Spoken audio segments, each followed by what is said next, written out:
cards and nearly got yourself killed. You ever feel like you made the wrong career choice? Yeah, the day I met you. Lethal Weapon, Wednesdays. Man, take the damn shades off. Man, put the damn shades back on Fox.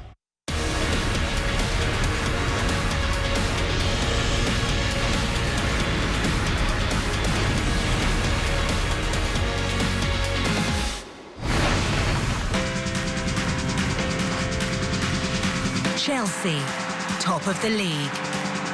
Brash Brentford, looking to slay the Giants. It's a tough competition. They will want to win this. Oh, what a fabulous hit! And it's a stunning goal. What a pass! Beautiful stuff! Superb goal! Welcome to West London.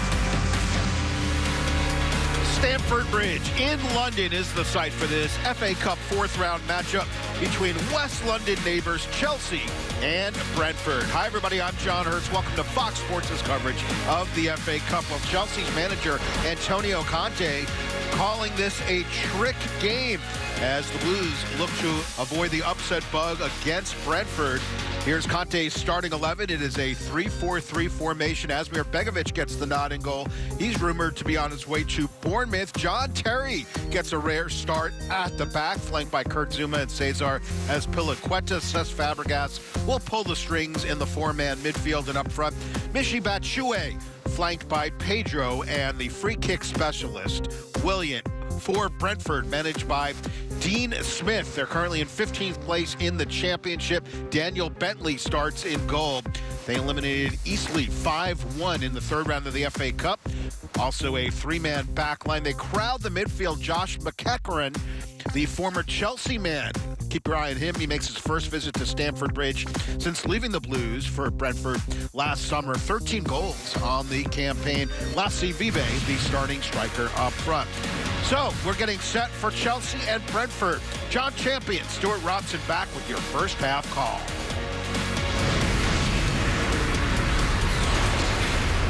They said it was impossible to have great-tasting light beer. Boom. Award-winning Heineken Light brewed with Cascade hops. They also said it was impossible to hypnotize you. You are getting sleepy. Watch the beer. Introducing the all-new Safety Toe Work division from Skechers. Now you can work even smarter, safer, and more comfortably all day long with a memory foam insole and a roomy, relaxed fit toe area. The all-new Safety Toe Work division, only from Skechers. Schick Hydro versus a lube strip. With a hydrating gel reservoir that gives you 40% less friction, it's designed like no other razor to protect from irritation. Sorry, lube strip. Schick Hydro, for your skin. Oh, the fishes will laugh as they swim out of the back, and the seagulls, they'll be smiling, and the rocks on the sand. So peaceful up here. Yeah.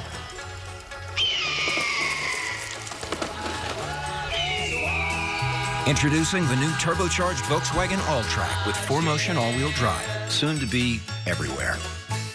Once upon a time, a girl with golden locks broke into a house owned by 3 bears. She ate some porridge, broke the baby bear's chair, and stole some jewelry, a flat-screen TV, and a laptop.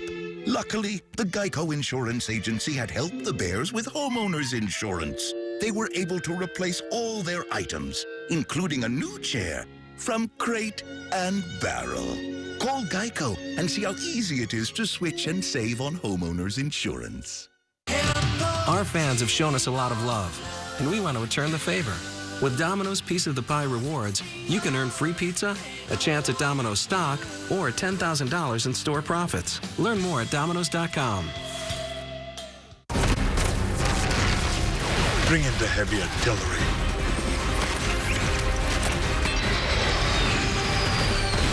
Now that's how you strike.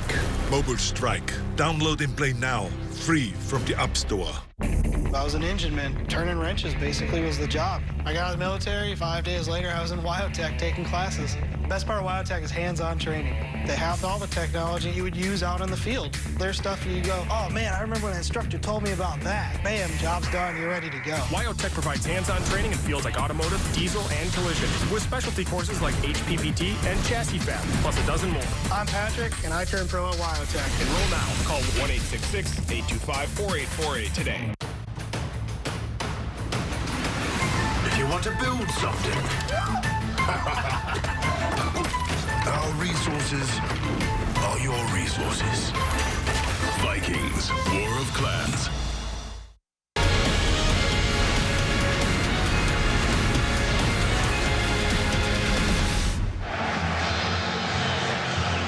So Chelsea just about ready to go, and Brentford ready to enjoy themselves. Certainly their supporters, starved of big occasions such as this. There's a club that has never really made a big impression on the FA Cup. If they can come through this, then maybe it could be their year. Chelsea anthem about to fade into the distance. Michael Oliver with the whistle. And away we go with Brentford of the English second tier, the Championship, in the red and white stripes. And Chelsea, of course, the home side in their regular blue. Here's Ryan Woods. And now Josh McEachran with the first touch. And the back three getting a touch of the ball. The Dane Bjelland.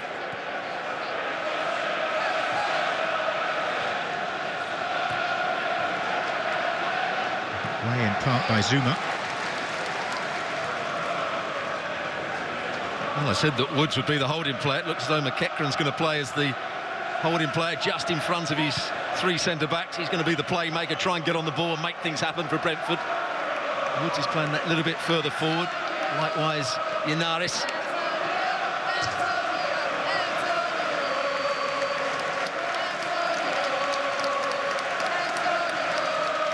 There's Piliqueta. Finding Fabregas.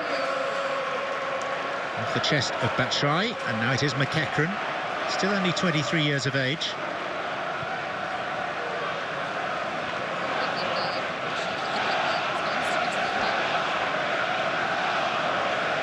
Harley Dean. And McEachran picking it up deep. To Bjelland. And now Woods. They signed from Shrewsbury Town at the start of last season. And Chelsea not pressing the ball. They're quite happy for Brentford to have it in these sort of areas. When it comes further forward, that's when they get that little bit tighter.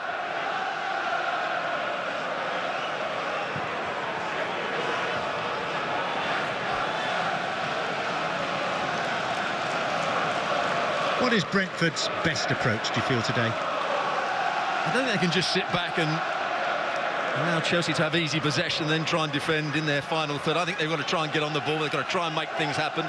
They've got to get it into the front areas. We know that John Terry had problems in the last game. People could run behind him. He got himself sent off. Ake will be nervous going into the game. Hasn't played for Chelsea for quite some while, and he's playing as a left wing back, whereas at Bournemouth he was playing as a centre back. So there's one or two areas where Chelsea may be a little bit nervous at the moment. And the same with the player on the ball there, Chalobah, hasn't played a lot of football in the shirt of Chelsea. As Piliqueta trying to seek out Willian through the middle. Diego Costa, by the way, is amongst the Chelsea substitutes today.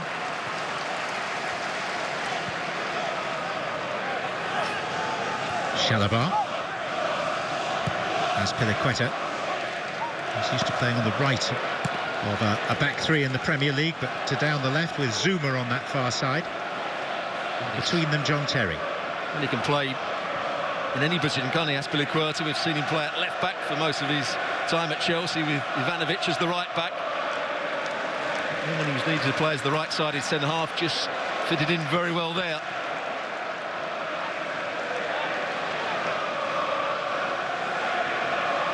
Fabregas. Here's Batshuayi.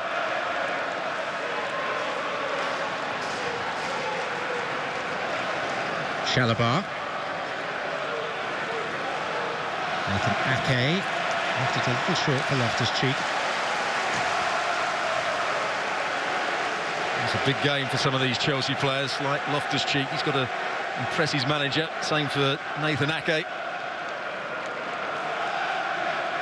There is, we're told, to be a meeting at Chelsea on Monday to decide which of these players are going to be either sold or loaned out for the rest of the season, or indeed retained as part of the first-team squad for the run into the title challenge.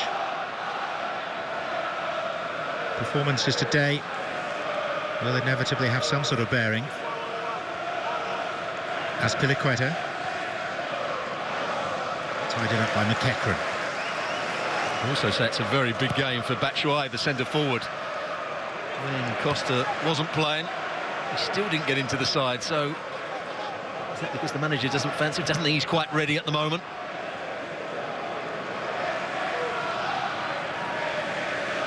I haven't seen much of him yet, but Asmir Begovic is playing what could be his farewell game for Chelsea as well. Strong indications that he's on the point of joining Bournemouth for £12 million.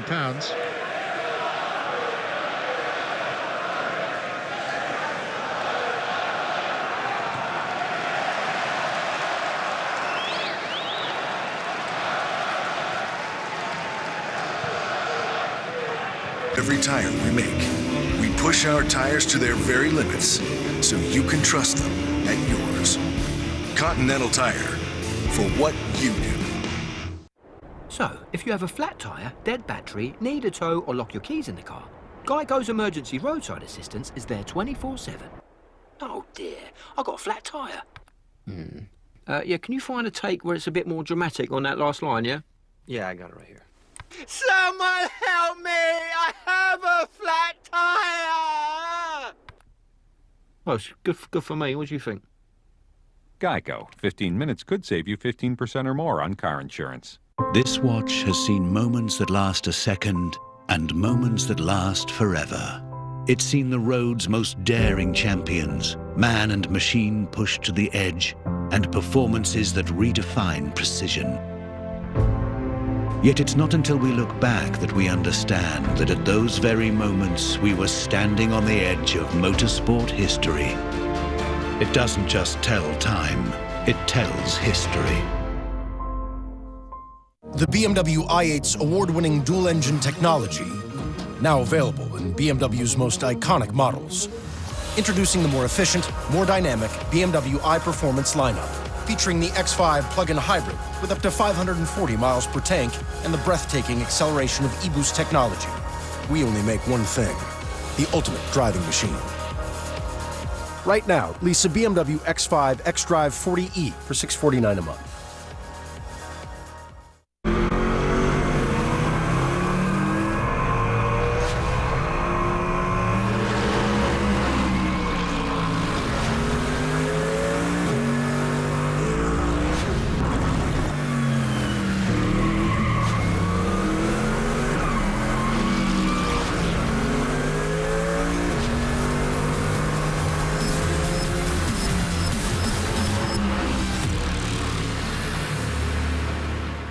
Hey, buddy, you here for the tickets? Yeah. Wait. Oh, man. Good shit. What were you thinking? You got to get your tickets on NFL Ticket Exchange. NFL Ticket Exchange, 100% verified, authentic tickets.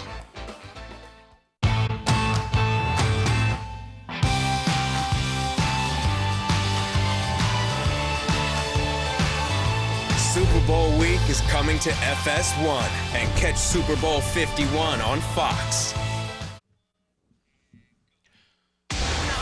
Remember, every weekday morning, Skip Bayless and Shannon Sharp go head-to-head on the day's hottest sports topics. And all this week, they'll be on location in Houston for the latest from Super Bowl 51. It's America's fastest-growing sports show, Undisputed, with Skip and Shannon. Weekdays from 9:30 a.m. to noon Eastern, only on FS1. Welcome back, everybody. We hop on board with our overall and prototype leader, Ricky Taylor, in the number 10 Konica Minolta Wayne Taylor Racing Cadillac, as he is up on the banking, weaving and working his way through some GT traffic.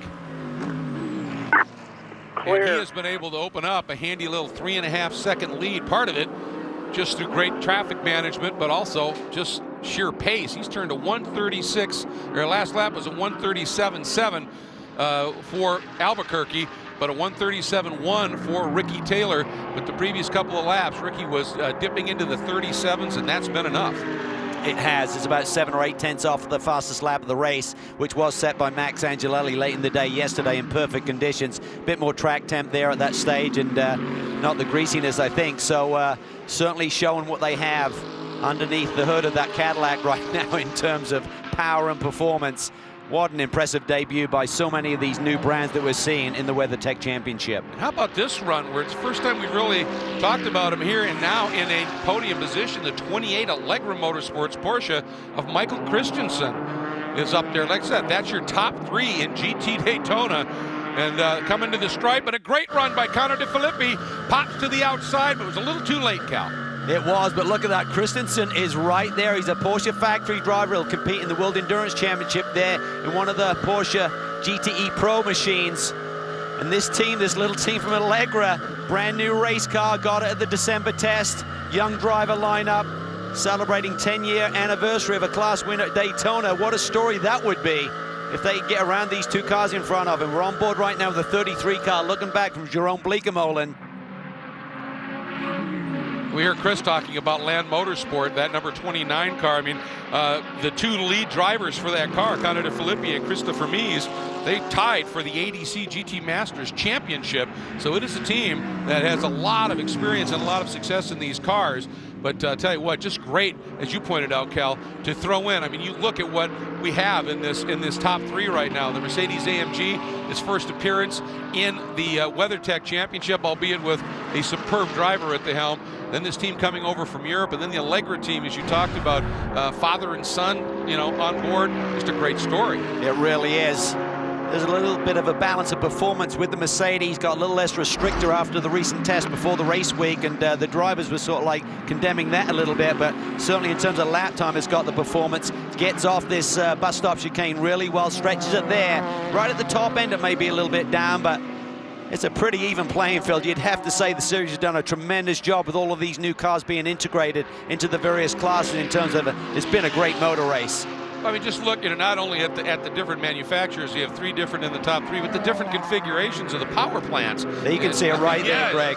Just stalls out a little bit at the top end. Here comes that Audi looking to the outside. It's a bold move, but he's trying to make a move on one of the best in the business, and Jerome Bleekemolen keeps him at bay. Here's Christensen. He wants some of this. And Jerome just calmly said, go ahead, give it a go.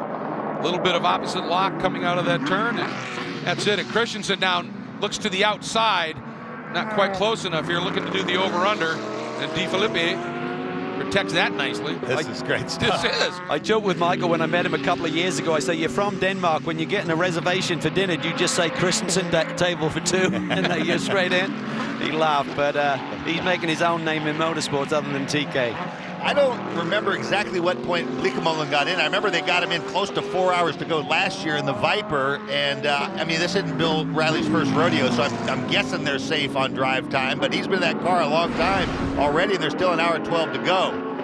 Oh boy, Connor lost the front a little bit going into turn 6, pushed wide, and Christensen may have a run. He lost touch here with Bleekemolen, and I tell you, I had the pleasure a few years ago, prior to some of the IMSA WeatherTech events, going in early and emceeing some fan forums at Porsche dealerships, and they'd have some of the Porsche factory drivers. And when Christensen was a full-time driver in the series, was able to chat with him at a few of those, do some interviews and visit a little bit.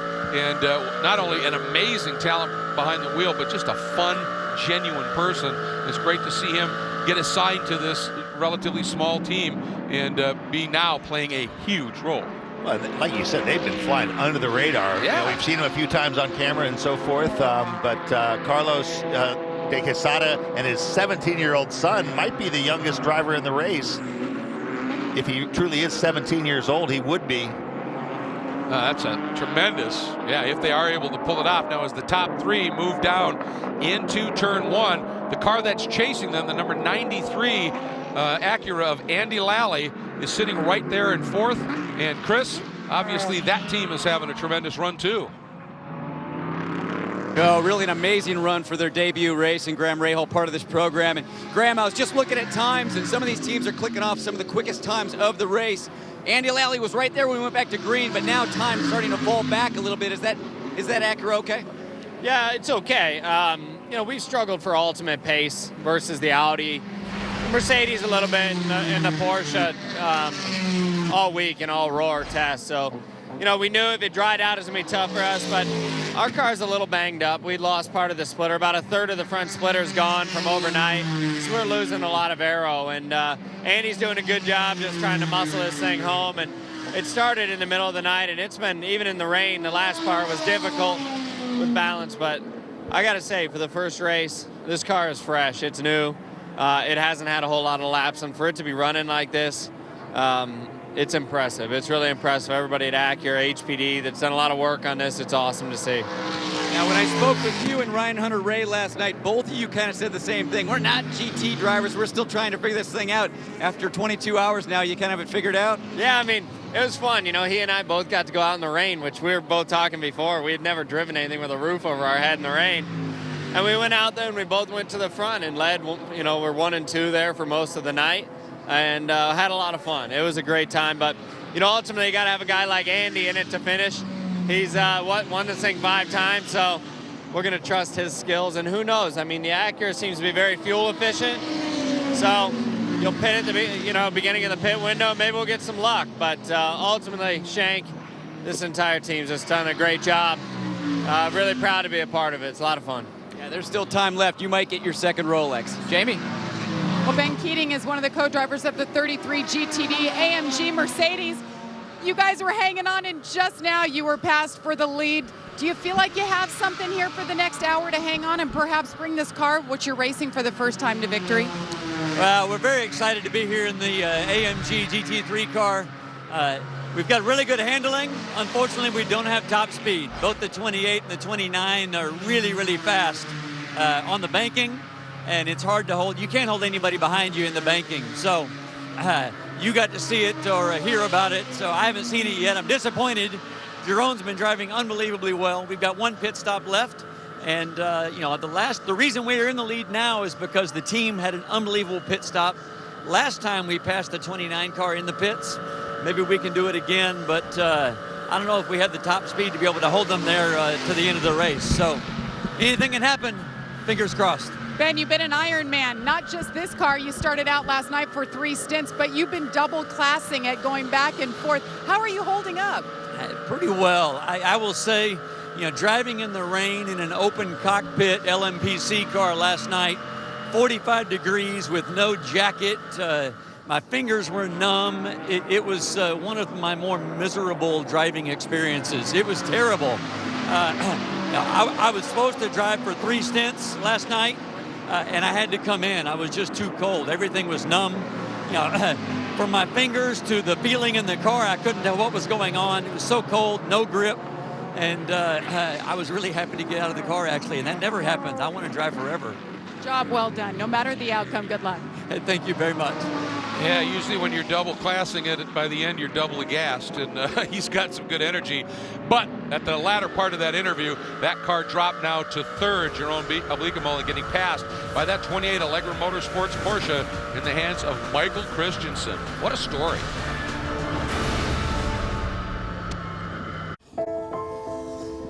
Can a car be crafted instead of produced? Designed with attention and care to give a feeling that stays with you. At Mazda, every detail matters because driving matters. The 3-row Mazda CX-9.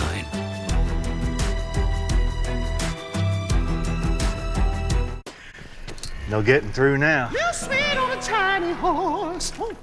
This here's private property. Call off the search party. Woo! Because I found him. Found who? 2 thirsty cowboys who deserve the sweet reward of a Diet Dr. Pepper.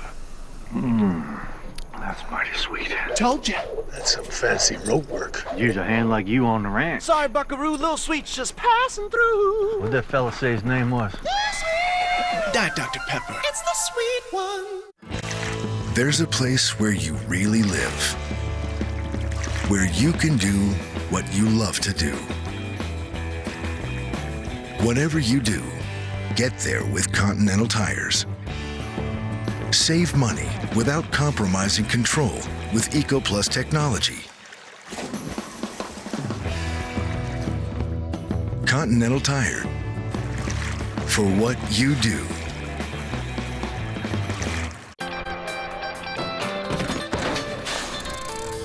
Let's go.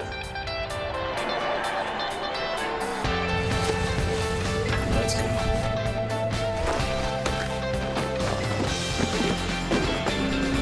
go.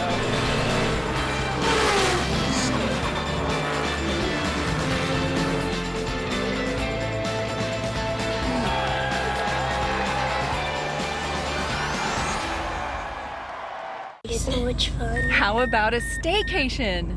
Not again. Taking care of your car shouldn't take over your life. From repairs to oil changes, Meineke can fix your car and get your mind back to what matters. And right now, a basic oil change is just $19.95. Meineke, on with life.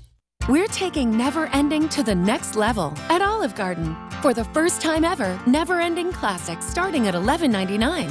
Indulge in never-ending helpings of your most loved classic dishes. How about irresistible chicken parmesan? Can't decide? Switch it up on a refill. Plus, all the garden fresh salad and breadsticks you want. New never-ending classics starting at $11.99. The best things in life should be never-ending. At Olive Garden. So much fun. How about a staycation? Not again. Taking care of your car shouldn't take over your life. From repairs to oil changes, Meineke can fix your car and get your mind back to what matters. And right now, a basic oil change is just $19.95. Meineke, on with life. Welcome back, everybody. Earlier in our coverage, we did a serious look at the drivers working with the extreme contact sport for Continental and helping to develop it. We promised you a little bit of a blooper reel. Here it is.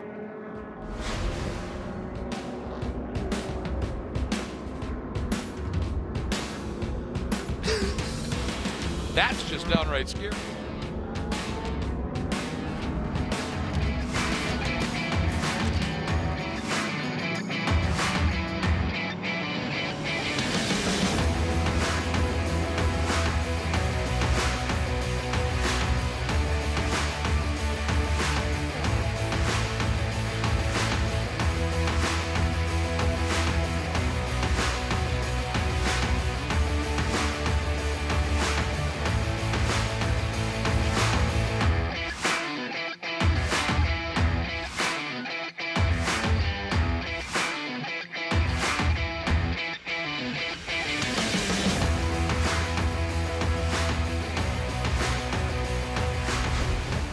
Favorite moment is when that one engineer just gave that sideways glance at the driver going, am I going to survive this?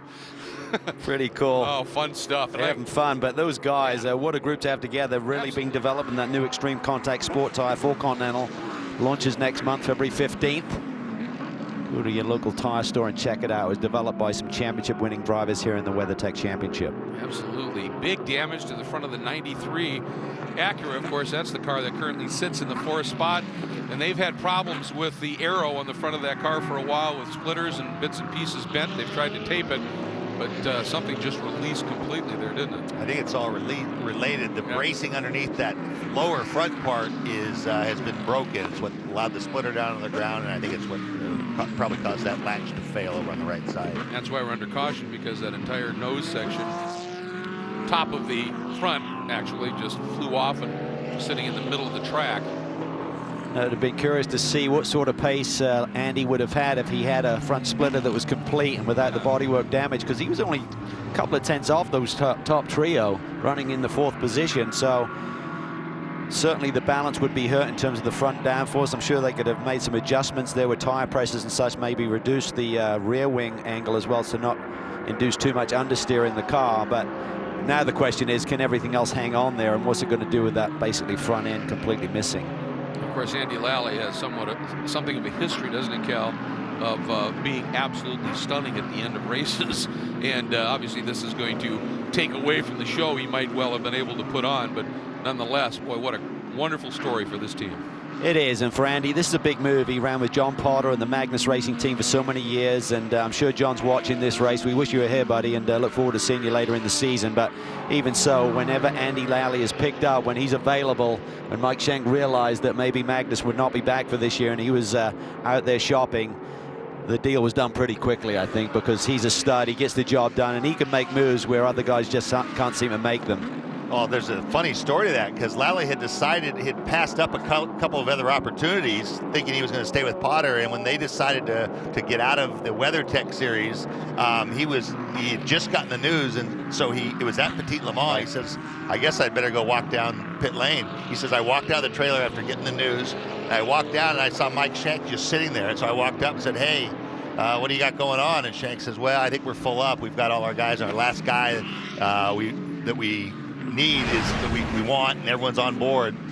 And then Lally had a really good Petit, and he says, called him afterwards and said, can you come talk with us, come and meet with us?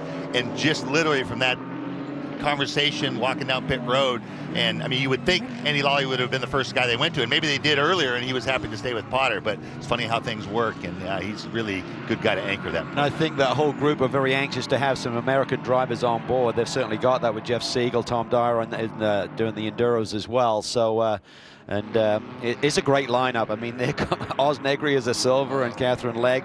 That's tough for the full season. Then Mark Wilkins and Tom Dyer being drafted in, and then you got Ray Holland on a rate for Daytona. Pretty cool. Well, and just to have that level of experience of Oz Negri and Andy Lally in those cars, to help develop, to help, work it and everything, and the driving talent there is just, as you said, is just off the hook. And we are now into our final hour. 23 and a tick done, and here comes your leader, Ricky Taylor. Yeah, well, for Action Express, they forecast that there was going to be a yellow, and they ducked Felipe Albuquerque into pit lane. He's already done his fuel stop, so the 10 car will lose track position, I believe, once we see this full pit stop cycle, but they're going to have a bit more fuel on board. See how that plays out with right on an hour to go. Fresh tires. And Ricky Taylor, he was told to go flat out. Don't conserve any fuel until, of course, the caution came out. They brought him in.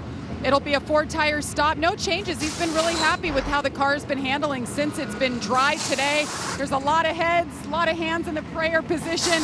Really hoping that this finally could be the year for Wayne Taylor Racing. All three of the other drivers here waiting, watching. About an hour to go. We will see one more pit stop after this. That's a very good point. Wayne Taylor has won this race before, but Wayne Taylor Racing has not. 2007 was their first year when they ended up third. Now what's going to happen here, he's going to have to do what he just did again. Unless, I mean, that's the surest way to do it, because they're going to need to take less fuel on it at their next stop. Not a lot less, actually. So he's in all likelihood going to have to make a second pass of a lifetime. Yeah. And I think he's up for the challenge. But if Albuquerque finishes this one out, he'll certainly know where he was making the moves before, and he'll try and protect maybe even a bit more aggressively. He certainly didn't give him an easy path the last go-around, and I think that gap's going to be even smaller. Christian Fittipaldi might have foreshadowed this strength that they were concerned about the 10 car. Christian said, that 10 car has been really strong in every condition. Yeah. And I think he had a sense that maybe the 10 had the legs on them. So, but being in front, you can make it tough on him. We saw him be as tough as you can be. We saw Jerome Bleekemolen, even though he didn't have the pace, showing you textbook defensive driving without crossing the line and drawing the attention of the officials. I think you made a very good point. When you come up to, whether you're in the top class, but if you're in one of the classes that's getting lapped, there's some awfully good drivers in those cars. They will let you by when it suits them. If they can let you slide by and get, and then trap the second car in line to split you. I mean, they're playing that game too. I mean, it's a savvy deal, and as you said, they can make it pretty difficult to get through. And it all depends on their situation. Yeah. But the way these things are shaping up is every single class except PC is in a real tough battle. So neither of them can afford to be generous. Absolutely. We still have that big group, top 7 in GT Le Mans, all on the same lap. 6 in GT Daytona. It's just going to be an absolute war right to the end, and that's what this is all about.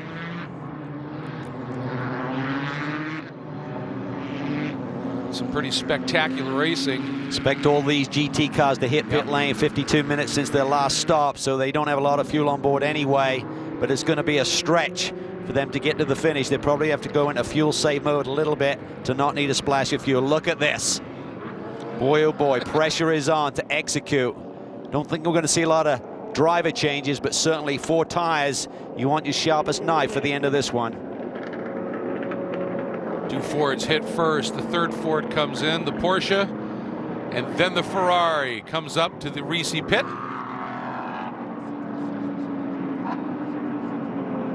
This number 3 Corvette racing team, Dan Binks and the crew, so stunning on pit stops. Key is going to be for Dirk Mueller. Can he get out? He's got the 2 wet cars right in front of him at a funny angle.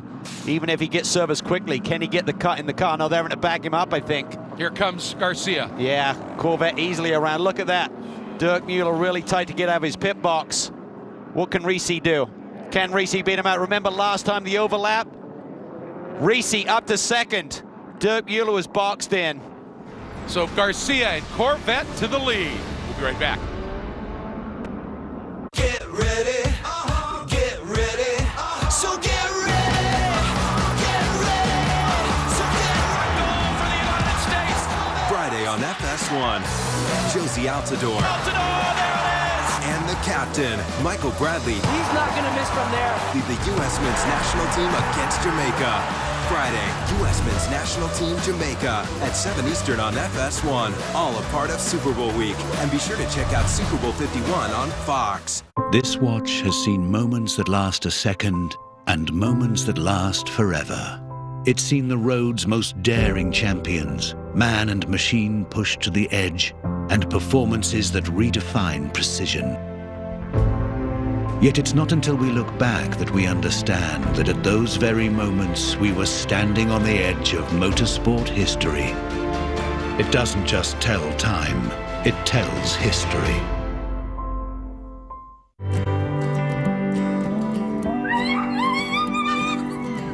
Set 'em wild, set 'em wild, set them free.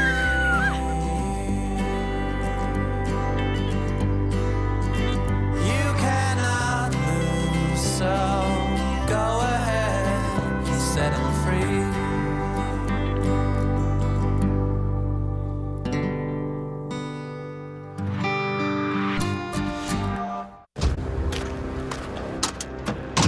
I checked, everything's there. Wait a minute. Hold on, I can explain. Gotta have a good answer. Switch to Geico and you could save a ton of money on your car insurance. Why did you say so in the first place? I thought you was wearing a wire. Why would I wear a wire? Geico, because saving 15% or more on car insurance is always a great answer.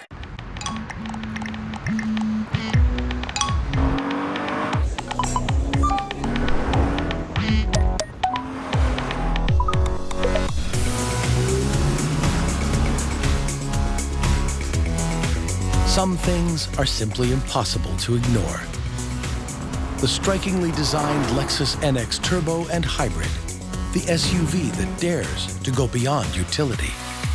This is the pursuit of perfection. There's 5 things I care about: the economy, healthcare, sports, education, and respect for Tom Brady.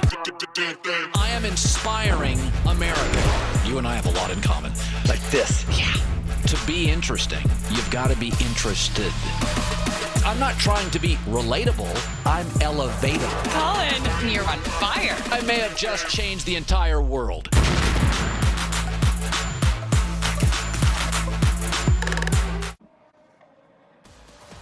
Tough to believe it's been 10 years already since the Ganassi win in 2007 and the Lexus Riley with Scott Pruitt and Salvador Duran. And, of course, Juan Pablo Montoya there on the left. What a great run Chip Ganassi has had here in so many different classes and series. But I'll tell you what, they may be on the verge of nailing their first win as a factory GT team. That just adds to the accolades. And speaking of factory GT teams, let's go back and take a look at their exiting the pits. Cali Garcia and that Corvette number 3 team got an absolute beauty.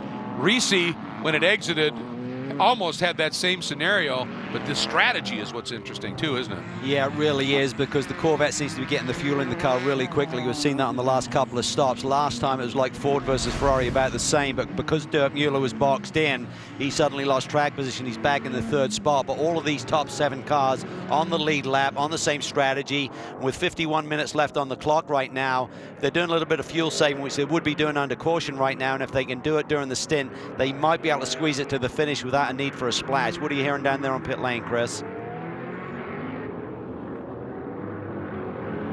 Well, Cal, I was down at the end of pit lane watching the GTD leaders come in, and boy, that Land Audi got blocked in by the Allegra Porsche right in front of them. So they came in the leader. I haven't seen them cycle around yet, but I think they're going to be 3rd or 4th on the board once they come around, because since they got blocked in, the Mercedes also went by here in pit lane. But Brad Kettler from Audi, he's down here. He was cheering on the team. Christopher Mies, the factory driver from Audi, got behind the wheel, and Brad Kettler said, he is our guy. He was the fastest in the rain last night. He's going to bring us the win today.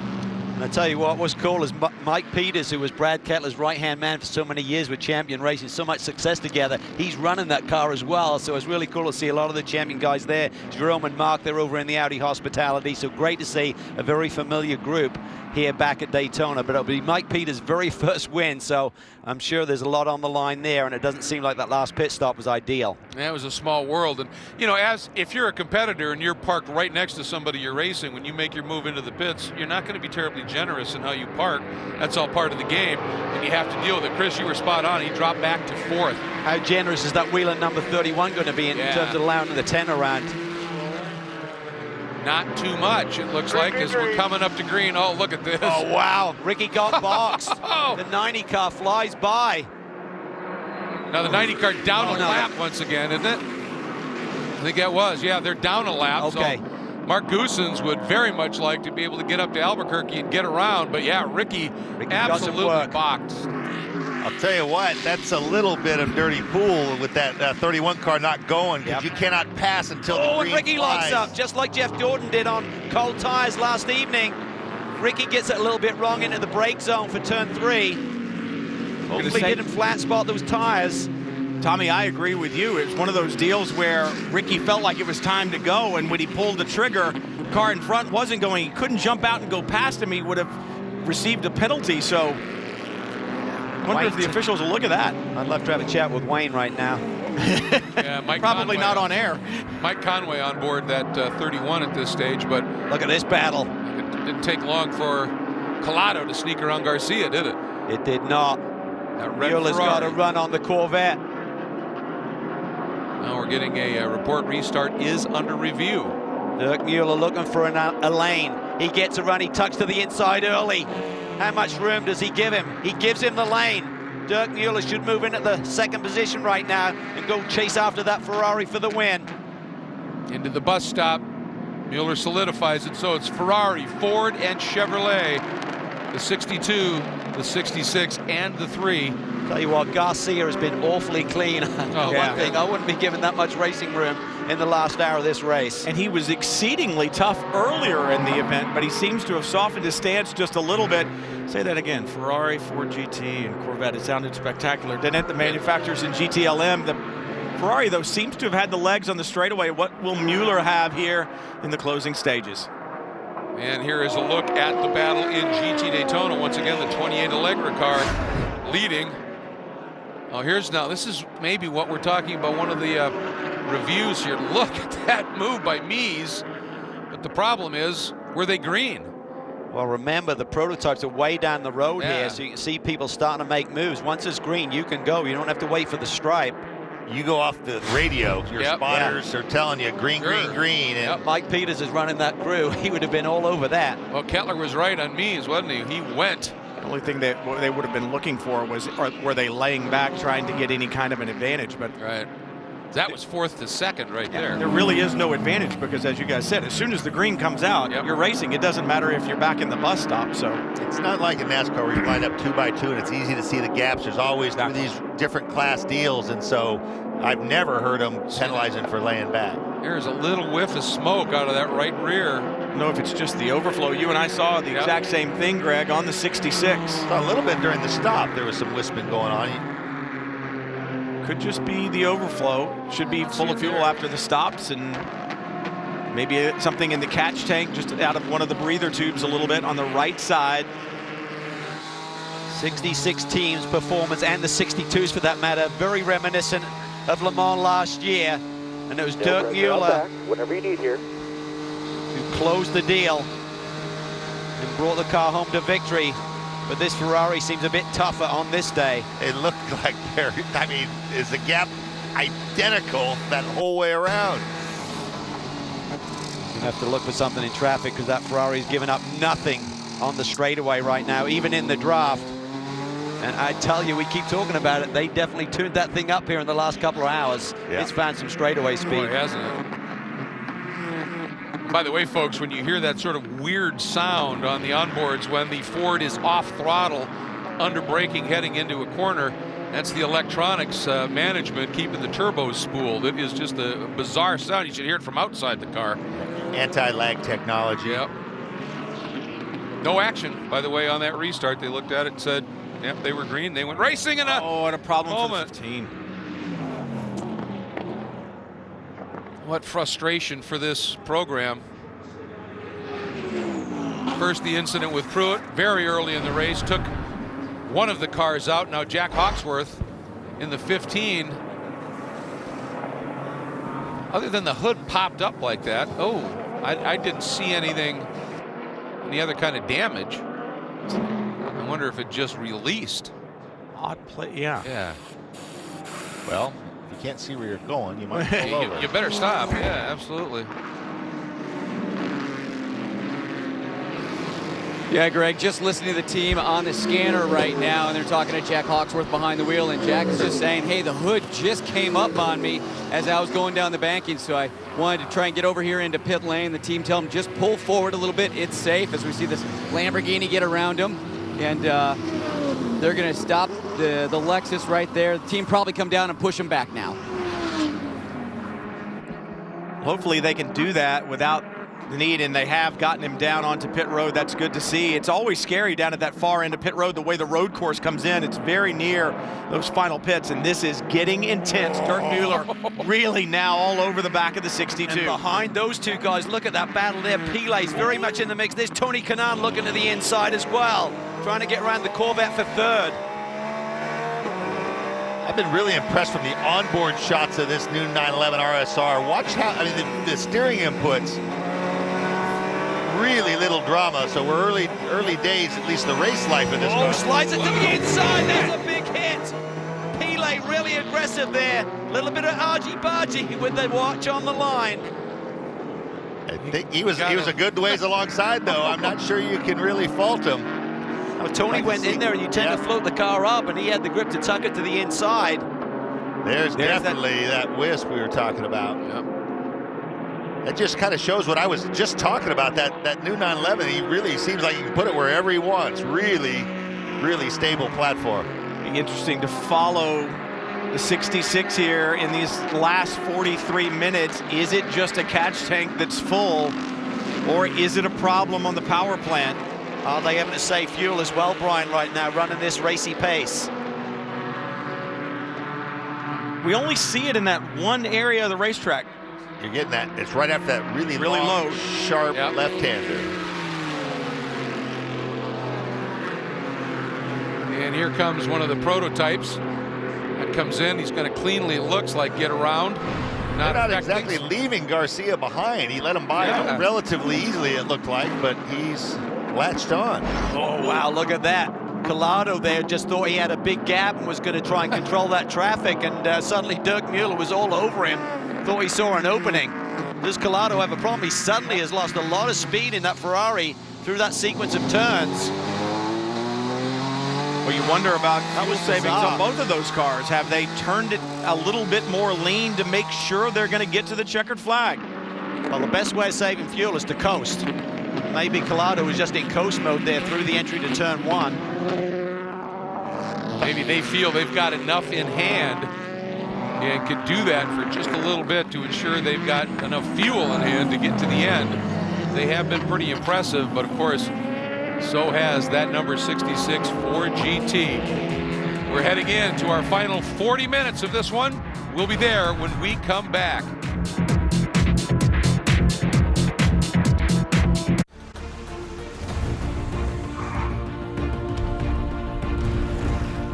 We too know a little bit about long, fast straightaways, tightly measured clearances, and tricky high-speed corners. At WeatherTech, we put the same passion, performance, and perfection into racing as we do into our laser-measured floor liners. Order yours today at WeatherTech.com. WeatherTech. Before the adrenaline. Before the flat-out straights. Before the hairpin turns. At Continental Tire, this is where we test our tires. We put years of research and development into every tire we make. We push our tires to their very limits so you can trust them at yours. Continental Tire, for what you do.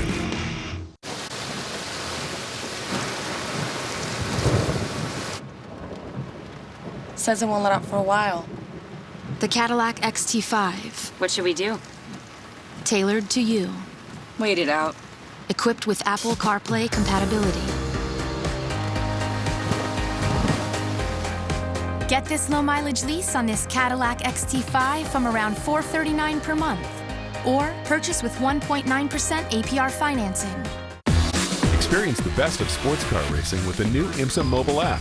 Featuring the WeatherTech Sports Car Championship, Continental Tire Sports Car Challenge, and other IMSA-sanctioned series. The all-new app comes to life during race weekends with live streaming, timing, and scoring, in-car video, and IMSA radio, so you can watch how you want. Catch the latest news on your favorite teams or drivers. Watch the latest videos. Catch up on past races. Even customize your experience with your favorite manufacturer. The new IMSA app, available in the App Store today. Get more movies with Time Warner Cable. Overpopulation is the disease. Inferno is the cure. He created a plague. There are clues all over the world. Florence. Istanbul. Venice. How much time? 48 hours. As a valued customer, we can stop this. You get instant access to over 3,000 of the hottest new movie releases like Inferno. Just go to Movies on Demand, all new, and order Inferno today on Time Warner Cable. Esurance does auto insurance a smarter way, like their photo claims tool. It helps settle your claim quickly, which saves time, which saves money. And when they save, you save. That's auto and home insurance for the modern world. Esurance, an Allstate company. Click or call. Esurance does insurance a smarter way, which saves money, like bundling home and auto coverage, which reduces red tape, which saves money. And when they save, you save. That's home and auto insurance for the modern world. Esurance, an Allstate company. Click or call. If you're both a motor racing fan and a football fan, you are going to be really wanting to check in with the Race Hub. It's going to be live all week from the Super Bowl in Houston this week. Jeff Gordon will be on the show Thursday for the full hour. And of course, they're going to be live from 6 to 7, Monday through Thursday. They're going to have a slew of special guests, including 7-time champion Jimmy Johnson will join them on Wednesday. Again, that's the Race Hub live from Houston all Super Bowl week. What a motor race we are looking at in the battle for GT Le Mans. 4 different manufacturers tied together, led by James Calado in that Ferrari. Tommy, you talked about Pippo Durrani last year, making a name for himself. Max Pappas did it a couple of decades ago. Tell you what, if Calado can pull this one off, he's doing the same thing. He sure is, and this is a heck of a battle. I mean, there's just nothing between these 4 cars. Pilet is a lap down, trying to get his lap back. He might be the raciest of the bunch. He really has less to lose, and these other guys need to keep that in mind. I can't believe how composed this car. A lot of talk's been made about the engine position on that car, you know, the more of a mid-engine design. He is to the inside this time as the Corvette looks outside. Garcia tries to make the move. Pilet's going to fill that hole, and he does. See ya. Froze him. Beautiful racecraft. Oh, man. But the car's got grip. He can put that Porsche wherever he wants it to go. And that could be a factor here with under 40 minutes to go. Something that stood out to me, like I said, the engine position has gotten a lot of attention, and I remarked on how poised the car is, how little drama there is at the steering wheel. One thing they said when we met with them was they spent a lot of time, they wouldn't tell us many details. Everyone's doing the downshifts and the way the power shift differently. They said we worked really hard with a new mechanism to minimize smooth out the down changes so you're not affecting the torque loads at the contact patch. Now look at this, the number 5 from second, Albuquerque in. Jamie? And they're in. Surprise, they are in. The car is good. Remember, they pitted before the 10 car last go around. They'll get enough fuel to make it to the end. 36 minutes remaining. They wait on fuel. That's not fuel only. The easiest way is just to do it as soon as you get into your fuel window, top him up. You've got to do a time fill. You know what a full load will take you. So they're good to go. Ricky Taylor can certainly stay out there a little bit longer, but you run the risk. Remember, in the last 30 minutes of this race, if there's a caution, pits are closed. Yeah, you don't certainly lose a ton of track time if he can't make it with a fuel save by going to caution. Well, this race often comes down to fuel strategies at the end. Justin, what are you hearing from pit lane? Reese just told me that Collado is managing his fuel. Believe it or not, he is in a fuel save mode, even though it is on the extreme level of that. He cannot just go flat, flat, flat to the end. He's got to be smart about it. The trouble is, the fastest place for him is on the straight, and that's get thirsty lap time. Matt? The Ford camp trying to score another win here at Daytona. Right now, I spoke with both Mike Hull and a couple other team members. They feel like they are fine on fuel. It shouldn't be an issue on that Ford GT, Jamie. And I talked to the crew chief, Dan Binks, of the number 3 Corvette. He just told me we are good to go on fuel. This team knows how to get it done. Remember, Corvette won the last 2 GTLM Rolex 24 races. They want to do it for a 3rd time, Chris. Jamie, everything very tight on the racetrack. Also very tight when concerned with fuel. I just checked in with Allegra Motorsports. They've got about a 2nd lead in GTD. And Carlos Di Casado saying he thinks we're good. He says it's going to be very close, but he thinks we're good. He won this race 10 years ago, so he's hoping to get his second Rolex in just about an hour. Matt? A piece of bare bond on the left front. 15, 16, 18 seconds full of fuel. He's trying to engage the transmission. He's finally away. Ricky Taylor going down pit road. They had to come in, Tommy. They had to cover the 5. If there was a yellow, they were going to have a lot of track position. They were going to lose. So good job there. We've got to wait and see how they cycle here, how they come out in comparison to the 5. GTLM looks like a 35-minute trophy dash here. I mean, it is intense throughout the top 4, and if Collado is saving fuel and still running out front, that's not good news for anybody that's behind him. You are watching 4 virtuoso performances. Every single guy in that GTLM field, how close they were, and just within inches running 10/10ths. Talk about 10/10ths. Ricky Taylor out of pit lane. He's got 33 minutes to get it done. Inside, he slides it. Beautiful. It set them up the lap before. Here comes he had a look. Pile goes with him. Awesome piece of driving by Dirk Mueller. He had a look the lap before, Tommy, and just took it in a little bit deeper and released the brakes. And look at Garcia trying to get around, take advantage maybe of a rattled Collado. I don't think James rattles that easily. And right behind him, of course, is the 68, Olivier Pla, who is wickedly fast as well. 5 cars covered by, as I say often, the proverbial blanket in GT Le Mans. This is awesome. Stop.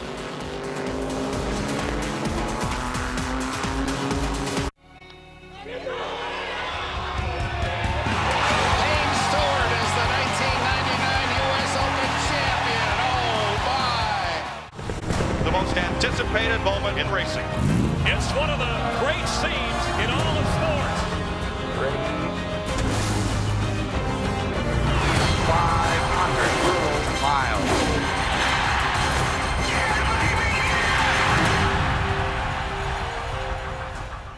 This watch has seen moments that last a second and moments that last forever.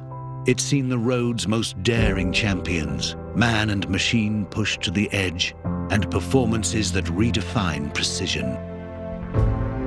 Yet it's not until we look back that we understand that at those very moments we were standing on the edge of motorsport history. It doesn't just tell time, it tells history. No getting through now. You're sweet on a tiny horse. This here's private property. Call off the search party. Because I found him. Found who? 2 thirsty cowboys who deserve the sweet reward of a Diet Dr. Pepper. That's mighty sweet. Told you. That's some fancy rope work. Use a hand like you on the ranch. Sorry, Buckaroo. Little Sweet's just passing through. What'd that fella say his name was? Diet Dr. Pepper. It's the sweet one. Can you feel something without touching it? See something with your eyes closed. When everything is designed around you, the driver, you can.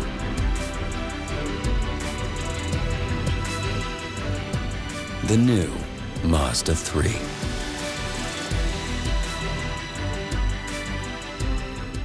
Mom, I just saved a lot of money on my car insurance by switching to Geico. I should take a closer look at Geico. You know Geico can help you save money on your homeowner's insurance too? Great. Geico can help insure a mountain chalet. How long have we been sawing this log? 114 years. Man, I thought my arm would be a lot more jacked by now. I'm not even sure this is real wood. There's no butter in this churn. Do my tries look okay? Take a closer look at Geico. Great savings and a whole lot more.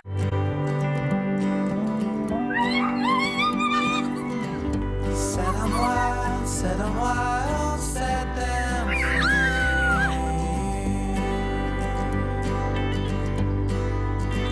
You cannot lose, so go ahead, set them free.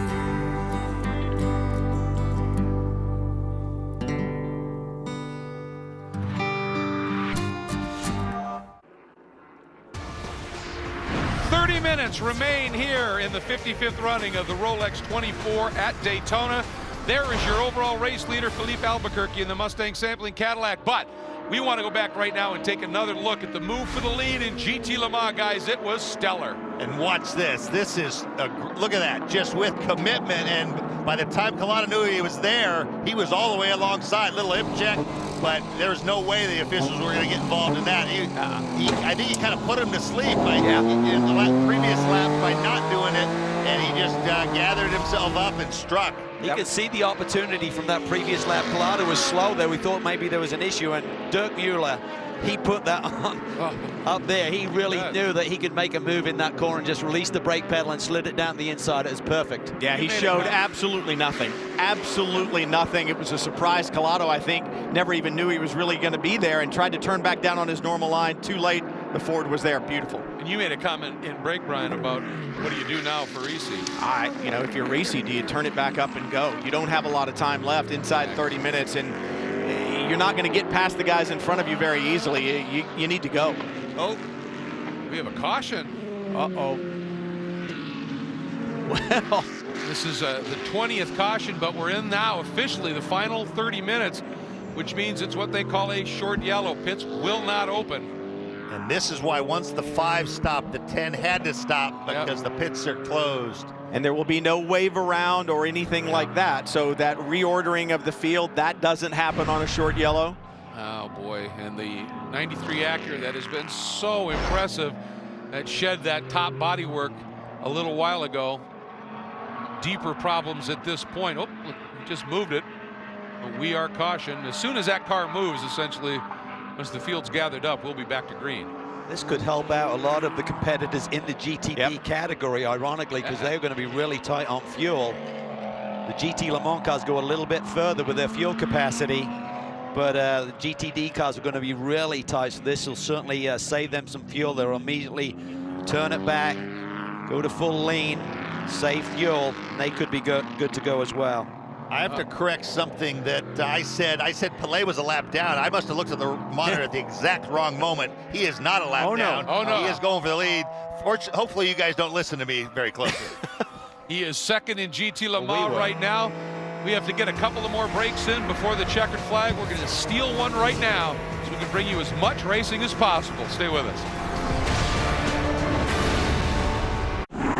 Look, anyone who thinks you got to make a truck heavier to make it stronger has been working too long without a hard hat. Meet the all-new 2017 Ford Super Duty. They cut weight with a high-strength, military-grade aluminum alloy body and reinvested a big chunk of it to beef up the high-strength steel frame, forging the most capable heavy-duty pickup in America. Time to punch work in the face. This is the all-new Ford Super Duty 2017 Motor Trend Truck of the Year. There's a place where you really live, where you can do what you love to do.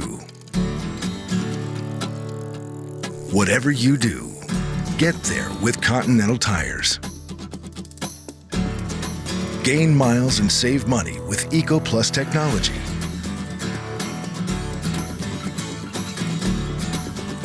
Continental Tire, for what you do. If there was any way to make the $10 any pizza carryout deal from Pizza Hut any easier or any better, we'd do it. But any way we slice it, you're free to choose any large pizza with any toppings or any recipe, like Supreme or Meat Lovers on original pan crust. The $10 any pizza. No one out-pizzas the Hut.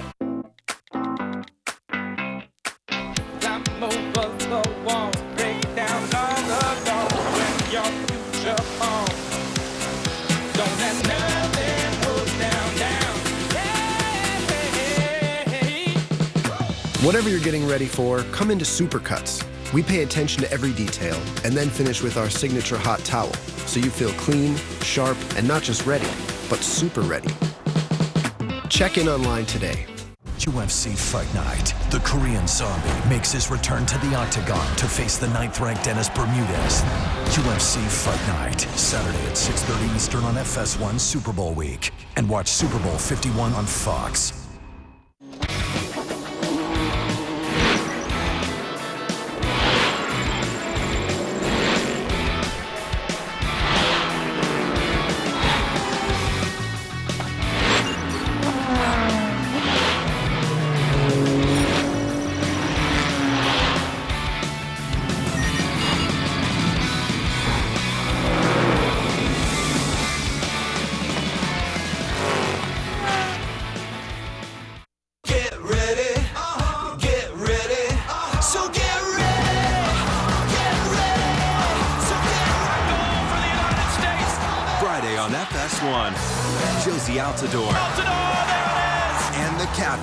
Michael Bradley. He's not going to miss from there. Lead the U.S. men's national team against Jamaica.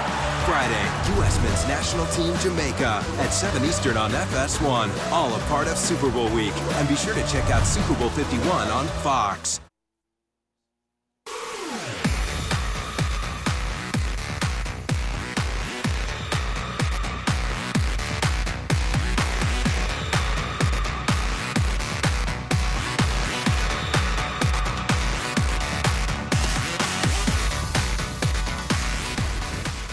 Slow down their art. At full speed, their magic. It is the Rolex 24 at Daytona International Speedway under our 20th caution of the event. Again, for that number 93 Acura, which was able to finally get started and drive off and make its way down into pit lane. So we would anticipate going back to green fairly soon. And Cal, we were talking about it. This yellow for a lot of people obviously could be crucial, but for those GTD contenders, it really puts them in a place to just race. It should do, Greg. It's still going to be awfully tight. I mean, all of the different marks are really getting a good read on their fuel mileage at this stage of the game, so it's still going to be tight. But remember, you got the clock running, and if you've got the overall leader just behind you for the class lead and they hit the clock a little bit late as well, suddenly you could be looking at 3 or 4 minutes added to this race, a couple of laps in effect. So you've got to see how that plays out. The effect of a yellow is more dramatic in a timed race than a distance race. If you have a yellow at Indy, you go into fuel save mode, but you still got to cover the same distance. Here, yellow just dramatically shortens the distance, so it really does have a much greater effect. It will help those that are close. Looks like the lights are out on the Audi R8 safety car, and Jordan Taylor, or Ricky Taylor, I should say, has a couple of cars between himself and the number 5 of Felipe Albuquerque. It's time to tighten the belts down and hold on. And I'm not talking about the drivers. I'm talking about you at home and us sitting here, because this is going to be intense. And those 2 cars that are splitting, Ricky, from the leader are not slower GT cars. No. They are prototypes, so he's got his work cut out. Hopefully they understand the big picture. Obviously, Goossens is not going to just let him go, because if he can get around and then there's another caution, he's right back at the end of that lead lap. But hopefully the JDC Miller Motorsport car understands and will just open the door up a little bit. I suspect they'll show greater sportsmanship than we saw the 31 show, unless something went wrong very coincidentally on that last restart. That was more than likely team tactics. Yeah, my foot slipped off. Goosens has got anything, though, he's going to give it one. Yeah. Oh, You yeah. know, I mean, he doesn't have the straightaway speed. We've seen that already. But if he's got anything on that infield down into turn one, he can get inside of him. There's another yellow. He cycles all the way around, and he's basically then in the race again. So Felipe's got to be aware of that possibility. Well, I was going to say, really, one of the better hopes for Ricky Taylor right now would be for Mark Goosens to put pressure on Albuquerque in trying to get his lap back, hold him up a little bit, and allow Ricky to close that gap. He's going to get past the 85. You got to believe that they're going to let him by very quickly. Steven Simpson, a real pro in that 85. Yes. They won this race last year in Prototype Challenge. He's going to move over and let the 10 car go, guaranteed. But Goosens, as we've said, that's a completely different story. But Ricky can't go until the green is out. Nope. So even if Simpson slows down, that doesn't help him. Something just flew off one of the cars. Now, maybe it was just something that he hit, and it knocked around just a little bit. And getting lots of instructions from race control to these drivers right now. We're also told that they told Albuquerque not to go as early as he went last time. There is a restart zone where they want them to wait until that point before they begin to affect a restart. And he's not supposed to be he's not supposed to be doing that either. Not supposed to be weaving around. He's supposed to be just holding station. Boy, he is living on the edge rule-wise. Now he's surprised the team are not telling him to stop that. And I guarantee you that Wayne Taylor's group has been on the radio. Ricky's laying back a little. He's rolling. He's on it. Green. Yeah, we are green. 20 minutes left in the 24 hours of Daytona, and Felipe Albuquerque gets a huge jump. But look at that, nice move by Goosens, letting Ricky Taylor through. That's class, and Pilet trying the outside. He's trying to make it stick around the outside. Dirk Mueller takes the speed in, washes out wide. He maintains the lead. The Ferrari's right there now. What will Collado try and do into the turn 3 hairpin? He moves to the outside. Does that open the door for the Corvette? He locks up a little bit, Garcia. Well, this gets back to what you were saying now, Brian. With that caution, the racing cars should be good. Just everybody's full on. This is an outright battle to the end. 7 cars in GT Le Mans. Ricky Taylor has a clear shot at Albuquerque in front of him. No one in the way there. That battle is going to intensify, but it can't get any hotter in GTLM. You just saw the effect of that new aero with the big diffuser on that Porsche, and the reason they moved that engine forward, the speed he carried through the kink was awesome. Well, it's just made that whole platform super stable, as you've alluded to, with much more effective aero. And Pilet is up on the wheel right now. But boy, up front, Dirk Mueller getting a little bit of breathing room here. Here's the battle for the overall lead, and in Prototype, a Cadillac 1-2 Mustang sampling and Konica Minolta. Can Ricky Taylor close it down? You talk about that Porsche and the balance with the engine out back. It was a little tail happy. It moves forward. That helps the balance. But as you just said, Greg, the other thing it allowed them to do was more effectively use the aerodynamics of the splitter. And right now, Patrick Pilet is on a charge. He really is, but that number 66 Ford GT, they found the sweet spot with that setup this weekend. But Tommy, suddenly at the end of this 24-hour race, the Ford is not the fastest car on the straightaway. We saw it with the Ferrari, and look at the Porsche. Looking to do the Pilet filet down in turn 1, slice and dice. And he watched Mueller make a move, and now he looks, faded just a little bit, and then checked up on it. Yeah, and Dirk Mueller saw that, so he's got to protect that a little bit more, because otherwise if Pilet establishes himself to the inside, that could be a problem. Right behind them, the 31 prototype of Dane Cameron can insert himself in this battle as he's going to try to be working his way through. That car many laps down, had some niggly issues, had the pace, had the lead for many hours of this motor race until the early contact. That had residual damage, then some electrical gremlins on the wheel and engineering Cadillac. But they'll live to fight another day. Just got to try and score points. Not let a bad day get any worse. Yeah, you can't lose sight of the overall championship that they're in. On your left, the battle in GT Daytona, the Cinderella story maybe for Allegra Motorsports. Michael Christensen in that green and white number 28, the green and white 29. The Audi from Montplace by Land sits in second with Christoph Mies, Jerome Bleekemolen in the number 33 Mercedes-AMG third. Aschenbach in the Audi in fourth, and Siegel in the Acura in fifth. And Taylor is closing it up. Need a three-way split screen. We do. This is good. You don't want to lose sight of any of the battles, but Ricky Taylor We've said throughout this event, especially once it dried, to me the 10 car looks a little more subtle over the bumps. The platform just looks a little bit more stable. It's not quite as jittery as that you see on the Mustang sampling Cadillac in front, and I think that really helps that car just be nice, stable, and predictable. He's got the speed, he's got the grip, they're side by side for the lead. They're gonna touch. Oh. Rubbing at Daytona. Credit to Ricky Taylor, he had to give that up, otherwise that was going to be a huge wreck with both of them. Oh, that's a message. Albuquerque was not going to lift. It was either going to be wreck or you're going to lift. Checkers or wreckers, I think in both of these classes for the overall win and in GT Le Mans, Pilet's going to put it all on the line. If that move had happened 16 minutes from now, the outcome would probably have been very different, but we've got just over 16 minutes to go. And remember where the pass happened before. They've clearly got a little bit of straightaway speed. Didn't get a great shot up onto the banking there. He shouldn't have to protect this go-around. That is Felipe Albuquerque. Different story from Mueller, because Pilet can seem to find the grip where the others can't. It can really roll some apex speed with that Porsche. Well, and Cal, I was going to ask you, we have seen Pilet willing to go around the outside, and if Mueller protects to the inside, especially into one, too aggressively, I think Pilet might just try, as you said, roll that speed right around the outside. Then we will definitely see some paint traded, because Mueller's not going to give up this win easily. No, he's not, but already a run for Pilet. It looks like he's got momentum as they pull on to the high banks, and Ricky Taylor closing in on the lead. Pilet has the speed, Tommy. He has the edge.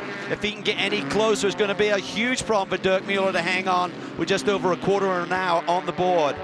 Maybe a problem going into turn one this time, and Ricky Taylor, it only took a lap to get right back to where he was last time by. That time, Ricky Taylor, you saw the little wiggle, and it cost him just a couple of car lengths. Oh, and a lockup! Oh, come on, come on. A mistake. He gathers it. It'll cost him. And Pilet looking to the outside and gives it up. Trying to read Mueller. That James Collado didn't mention the Porsche when he said everyone's going to turn it up and who he's concerned about. It sounds like they had a few more clicks on their knob than everyone else. What a motor race we are seeing here. Look at the lack of drama on the steering wheel. A little bit opposite lock there mid-corner, but compared to the other onboards we've seen, this car is just really direct. Not a lot of extra drama on the steering wheel input, just really, really flat. Albuquerque seems to be a little better off the corner here. A little better off of 6. Taylor seems to be better off the bus stop on the prototype side of things. I got to believe that if Patrick Pilet can find a way past Dirk Mueller, he may pull away, but catching Mueller is one thing, getting by him is something entirely different. Ricky Taylor's car just seems to be working that little bit better. So good under brakes. Yeah, I mean, traffic could really play a part in both of these races, both of these battles.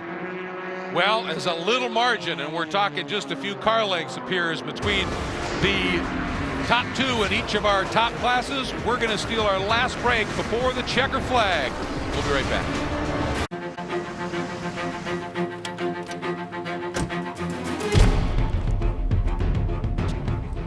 Whether it's our laser measured floor liners, tech liner for your bed and tailgate, bump step, side window deflectors, or no drill mud flaps, WeatherTech provides the ultimate in protection for your vehicle. Order today at WeatherTech.com.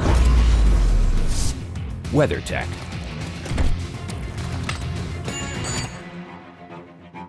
Hi, thanks for coming. This year, Chevy received more J.D. Power Initial Quality Awards than any other car brand. I'm very, very impressed. Did I mention they received more of them last year, too? Look at that. Oh, wow. And the year before that. More doors. And the year before that. Listen, it keeps going. In fact, Chevy has received more J.D. Power Awards for initial quality than any other car company, 4 years in a row. I am speechless. Impressive. Chevy, stepping up their game.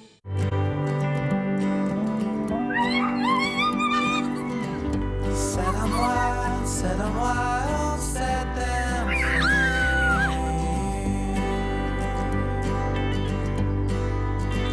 You cannot lose, so go ahead, set them free.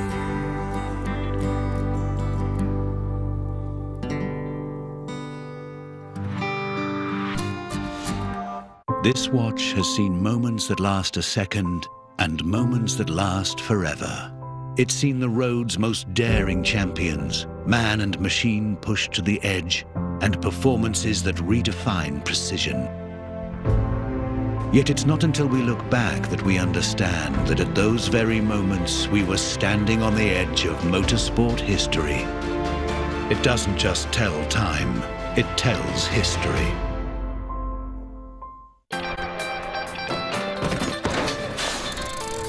Let's go.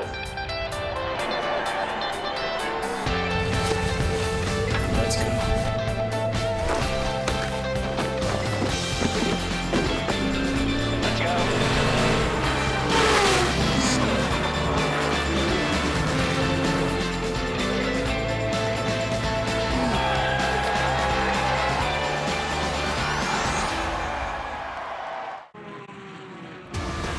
To reference Brian Till's earlier comment, you better cinch that belt up one more notch as we are now into our final 11 minutes of this 24-hour race. Phenomenal battles unfolding in 3 of the 4 classes. None better right now than this one as Dirk Mueller trying to fend off the attack of the Frenchman Patrick Pellet in the Porsche. On the left, that's the margin for the overall in the prototype category between the 2 Cadillacs. Mueller has been perfect so far in defending that lead. He's going to have perfection for another 10 minutes or so, guys, because Pellet has speed. He's putting the car in unbelievable places with the grip that he has underhand, and then he's also got top line speed as well. Meanwhile, Ricky Taylor has now worked his way back on the tail of Felipe Albuquerque. And folks, we're going to take you all the way to the checkered flag as Taylor moves to the outside. Oh, this is intense.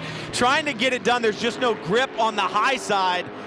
It's only a matter of time. Can he find a way by? I think he's got the better car. He just needs to be patient. But how patient can you be? 10 minutes to go. Well, the problem is that it looks like Albuquerque and that number 5 Mustang sampling Cadillac through the bus stop. If you're going to be behind him on that final lap, Albuquerque is getting through there exceptionally well. It's where Taylor seems to lose a large chunk. Also a lot faster, so the arrow would be affecting you. Yeah, open the inside there for just a split second. Tell you what, this one. Ooh, wiggle by Mueller. Yeah, Mueller's a little bit wide. Pellet's putting it all on the line. Mueller's having to take that Ford GT in as deep as he possibly can. Pellet slices it to the outside. Can he do the over-under? Mueller has nothing to do but protect. He runs the inside line into the corner. Not going to get it done this time is Pellet, but what about the next hairpin? I'll be amazed if we don't see a bump and run here at some stage of the game, Tommy. And this is where he surprised Kanan, right? Oh, and he doesn't come off the inside. While we're watching these fabulous battles, Michael Christensen continues to lead GTD by about 1.5 seconds over the 29 Audi of Christopher Mies. That's the Porsche of Christensen. Bleekemolen in the Mercedes still third, but another 4 seconds back. Taylor closes in again in turn 1, but he seems to be losing a bit of an advantage. I wonder if once the tires are starting to heat up, the performance going away a little bit on the 10. He doesn't seem to have the car that he had a while ago, but in GTLM, I think Pellet's Porsche may be getting stronger with each lap. Look at all that traffic up ahead, though. Starting to get into the back of the GTD cars. I think traffic can definitely play a factor here. Who catches it right, who catches it wrong?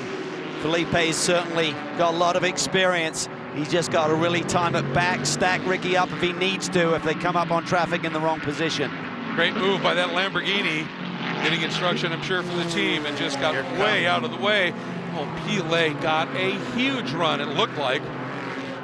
And there's what I'm talking about, though, when Ricky just loses that exit. Between 3 different classes of cars, the total margin between first and second is just under 2 seconds. That's how close it is after 23 hours and 50-something minutes. It shows you just how intense the competition is in the WeatherTech Series. Mueller's line through turn 1 is perfect, but I keep seeing Pellet hang to the high side, and I'm waiting for him to just do the hard cut down and try and position himself before they have to really do their final braking for turn 1. Working traffic up on the banking for our overall leaders in prototype. And Albuquerque able to get by both of them, as does Taylor. The problem is Pellet is catching him. Mueller's stapled to the bottom of the track. And once Pile has to commit to the outside, then he kind of gives him a little... Oh! And a spin, and there may have been a touch. I think there was a touch. We're getting confirmation there was contact. Ricky Taylor had been so good on the brakes into turn one. I don't know if traffic had something to do with it. We'll look back, but Albuquerque now out of the way. Was he so unceremoniously moved? Let's find out. Albuquerque is easy on the brakes, and Ricky just releases that brake pedal like Dirk Mueller did, but he was not close enough, guys. He was not close enough to make that move. It was a bit clumsy. Oh boy, it's under review. It's a bit clumsy, but I mean, the move on Collado. I understand. Totally different deal, I think. I mean, it's the right idea, but he wasn't close enough.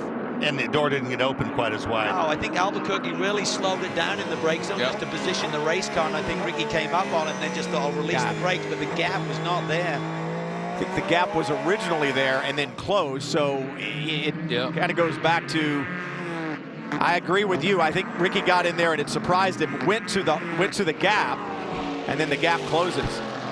But he wasn't alongside of him, that's for certain. Just about halfway up on the 5.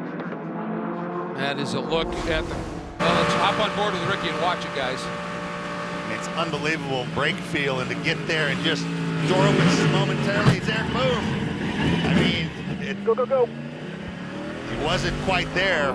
Now, you saw the reaction from Wayne. His car had just taken the lead, but that reaction was because possible Now, the other side of it, he didn't just dump him, though. No. So let me ask you this. He kind of ran over him, but he didn't dump him. So let me ask you this. If you're Wayne Taylor, do you get on the radio to Ricky and say, this thing's under review, back it up, let him get close to you, and if we have to, we'll let him back by before we get a penalty? Depends on damage. That's a tough one for the stewards. They can make that call, give the position back if it was a bump and run, but you don't know what sort of damage may have been incurred on either car. But this is going to be intense. We want to make that decision with 5 minutes and less on the clock. This is interesting. Has Pile run the tires off just a little bit here in that attack? Yeah, he seems to have lost a bit.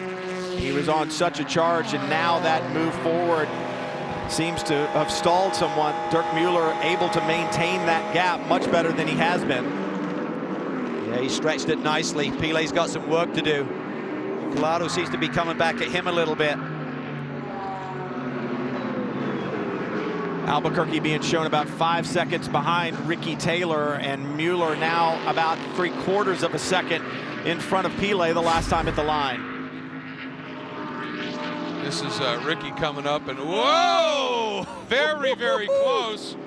Wow. That was interesting. Again, yeah, that was definitely out of sync. Didn't know he was there. Yeah.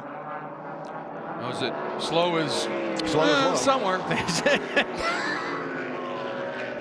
And the irony is those other two cars, it was a Corvette and an Audi that run in different classes. I think the Audi may have been looking at the Corvette thinking, hey, I'm going to let him go and then I'll pull in behind him, and never saw the prototype coming. This race means so much to Wayne Taylor and that whole organization. That's his wife Shelley there on the pit stand. I mean, the family just lives and breathes racing with Wayne, and then obviously his 2 sons and Shelley's sons, and they live just about 45 minutes from here at Apopka, and they want this win so badly. They've come so close over the last handful of years, guys. Just seem to have found every way to not win it.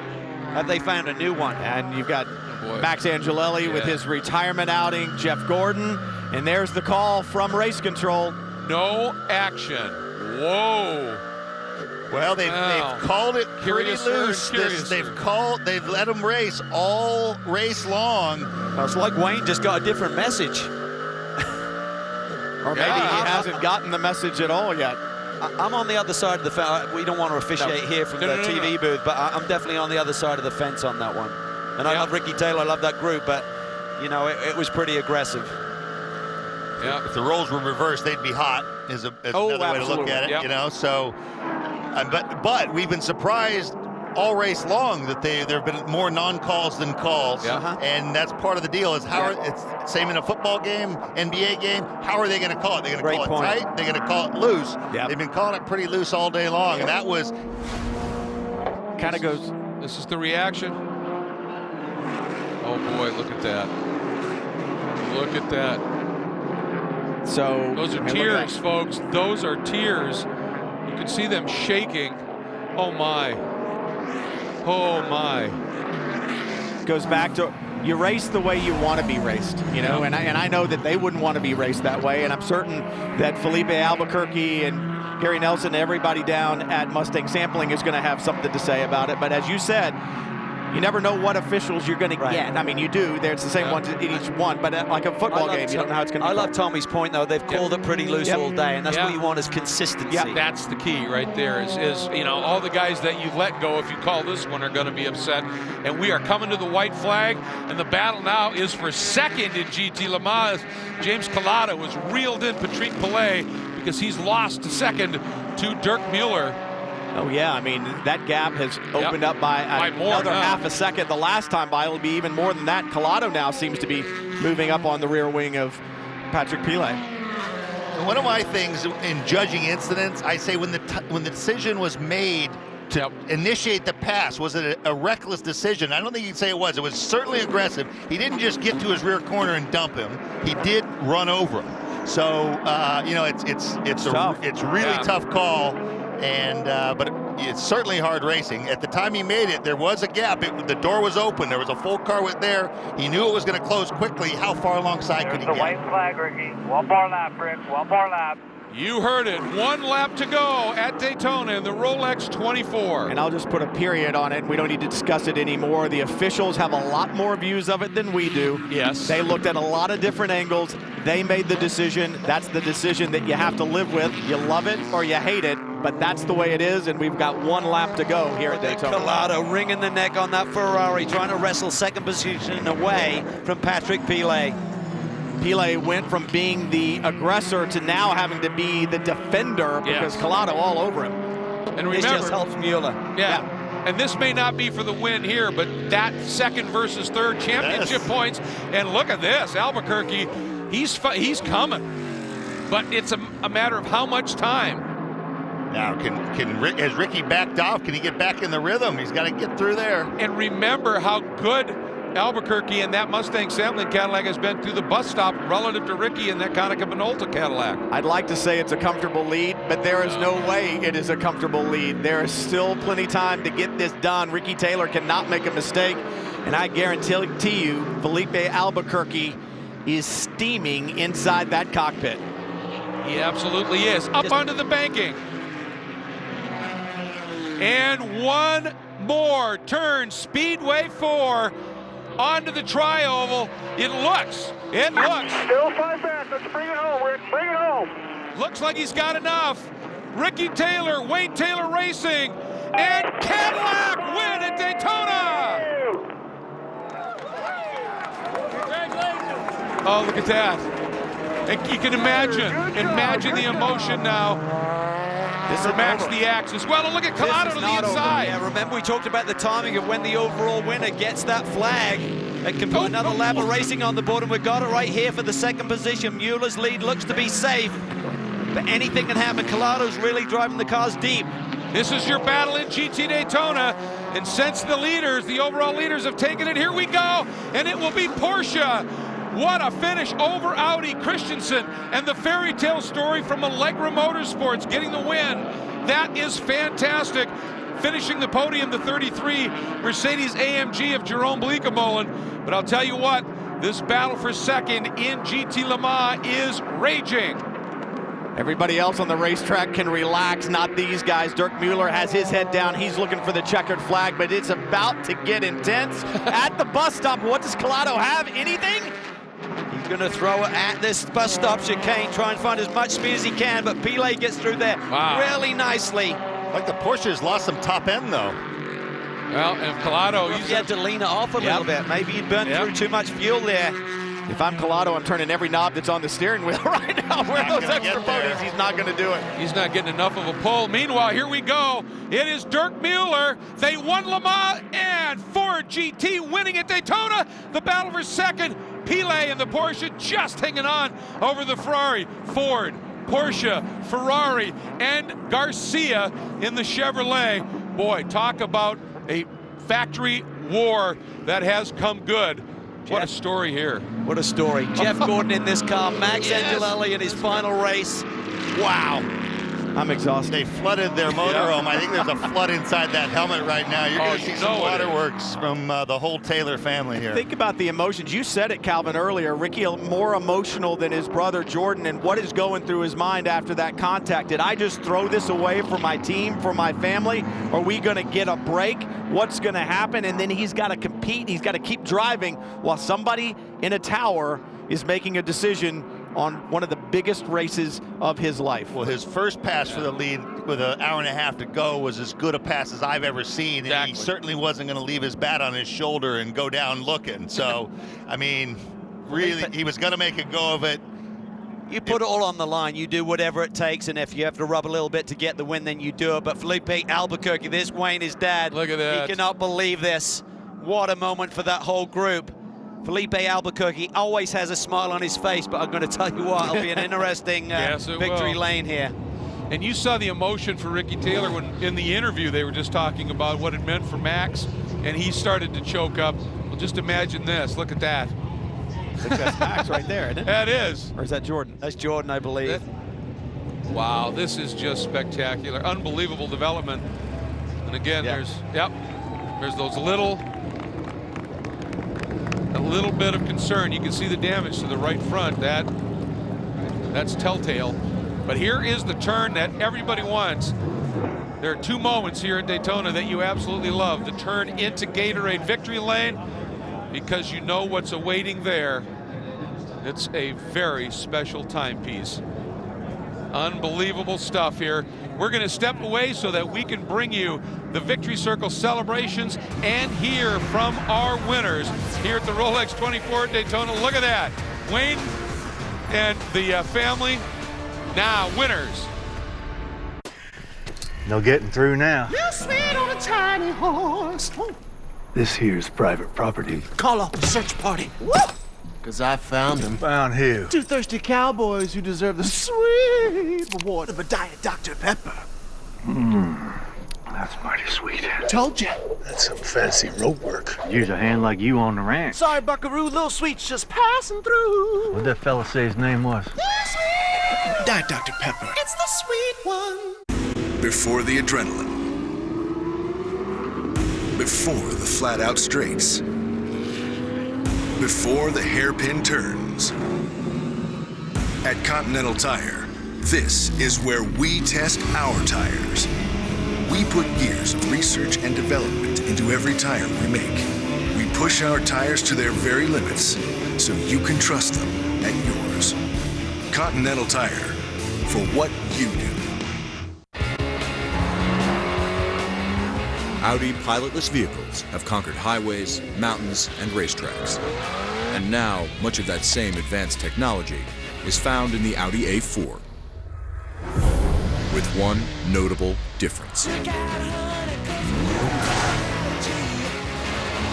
highly advanced Audi A4 with available traffic jam assist.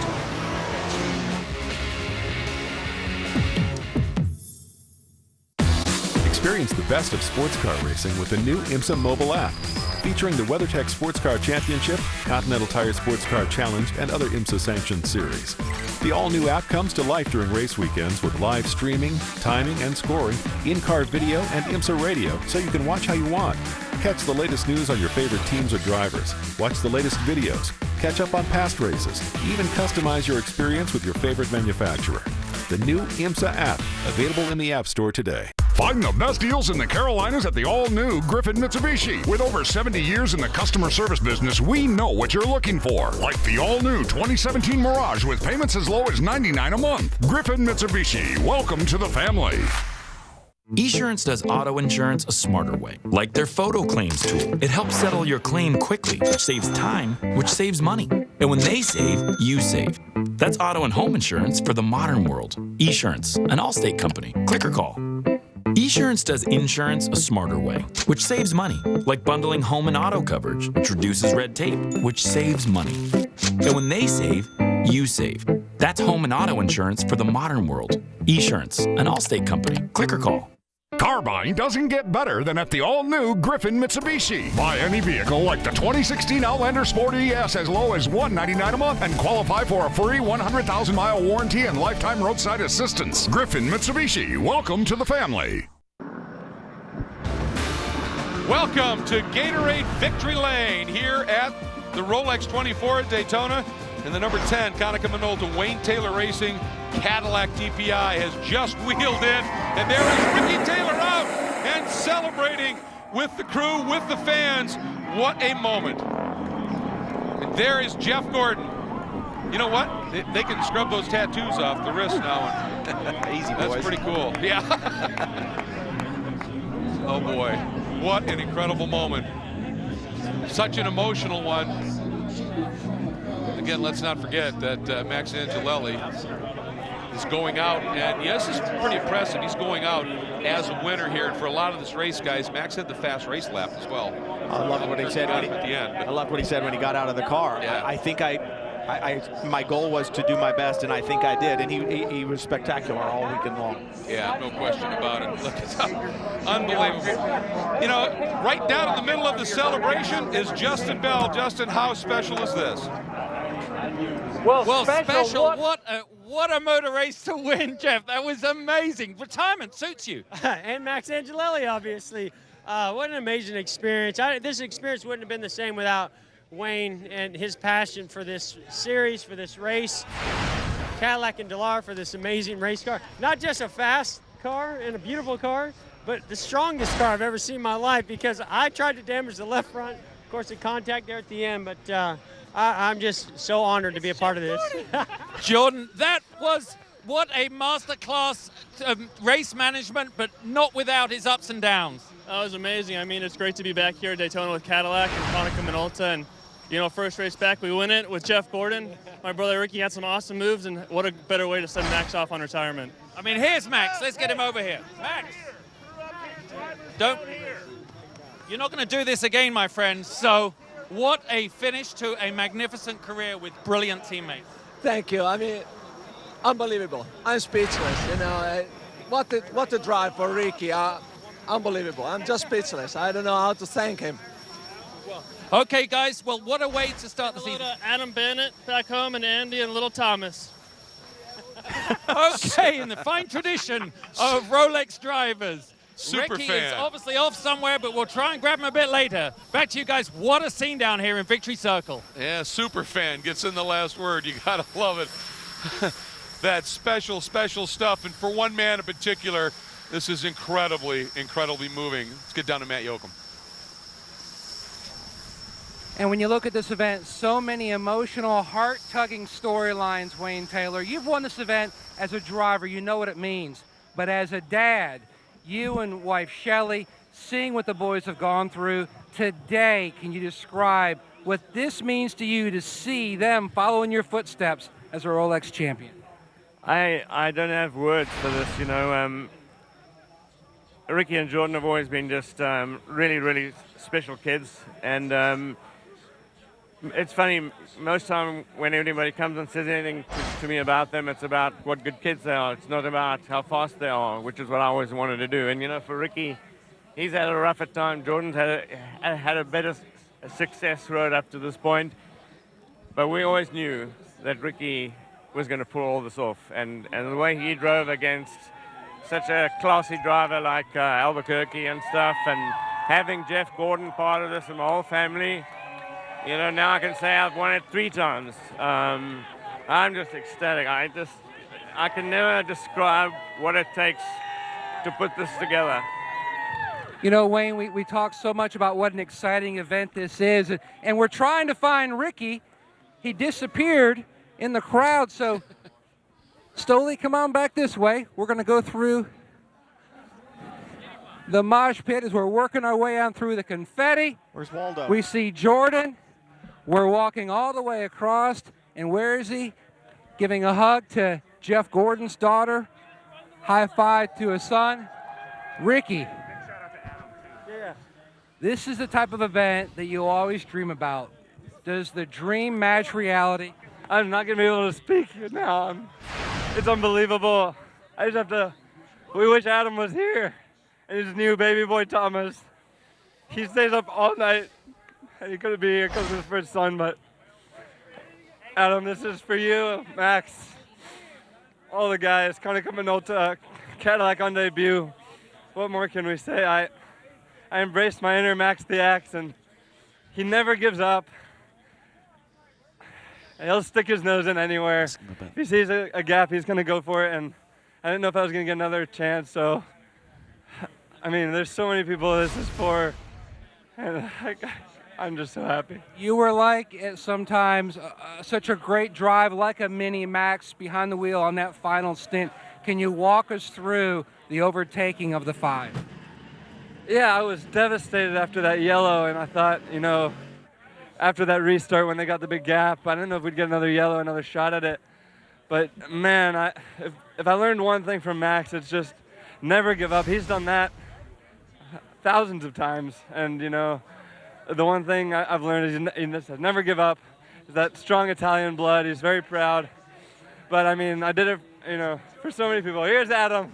He's FaceTiming with his baby. Great job, Adam. So this, I mean, that was so many things. So many things. In the pit, your brother, Jeff Gordon, and your father, when you made that move, your dad put his face in his hands. There was so much quiet wondering, did you think there may possibly be a penalty? That was one area where I knew we were stronger from lap 1. Bye, Adam.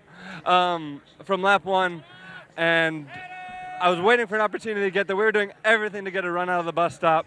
We got a little bit of traffic. I knew I wasn't going to get any closer, and it's from that gap from the kink to the corner where he just opened his hands a little bit. I released the brake, and I fully committed, as the Axe would. And you know, he went for it, and I wasn't going to budge. It's the end of the Rolex 24 at Daytona, Cadillac's debut, and we want to be flying the American flag. You know, they're all about American optimism, and you know, how can you say any more about this? Congratulations on your special day. Thank you very much. One of the most emotional victory circles I've ever witnessed, for sure, and I'll tell you, a very class act. You saw a number of the Mustang sampling crew people come down and give him a thumbs up and say congratulations. This is a pretty special one, no question about it. We'll be back.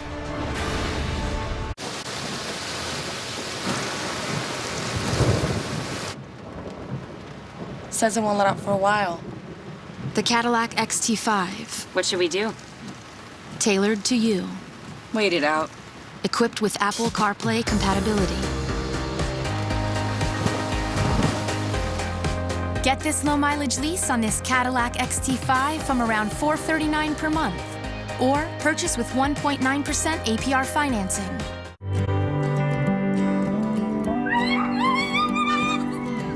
Set 'em wild, set 'em wild, set them free.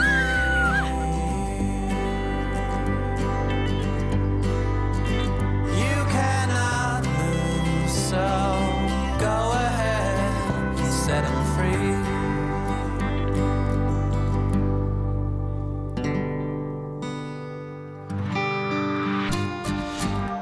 This watch has seen moments that last a second and moments that last forever.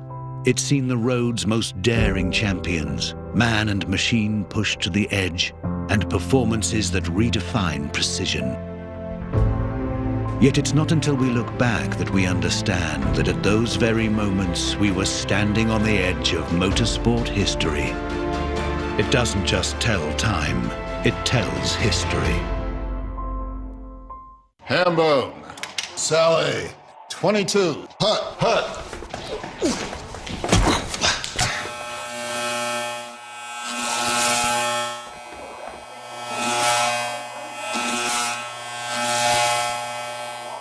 Tiki Barber running a barber shop? Yes! Surprising.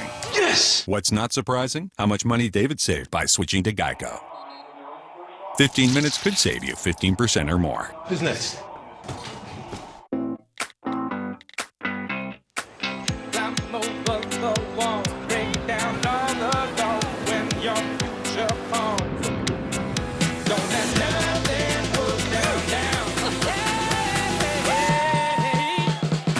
Whatever you're getting ready for, come into Supercuts. We pay attention to every detail and then finish with our signature hot towel, so you feel clean, sharp, and not just ready, but super ready. Check in online today. Get ready, get ready, so get ready, get ready, so get ready. Goal for the United States. Friday on FS1, Josie Altidore. There it is.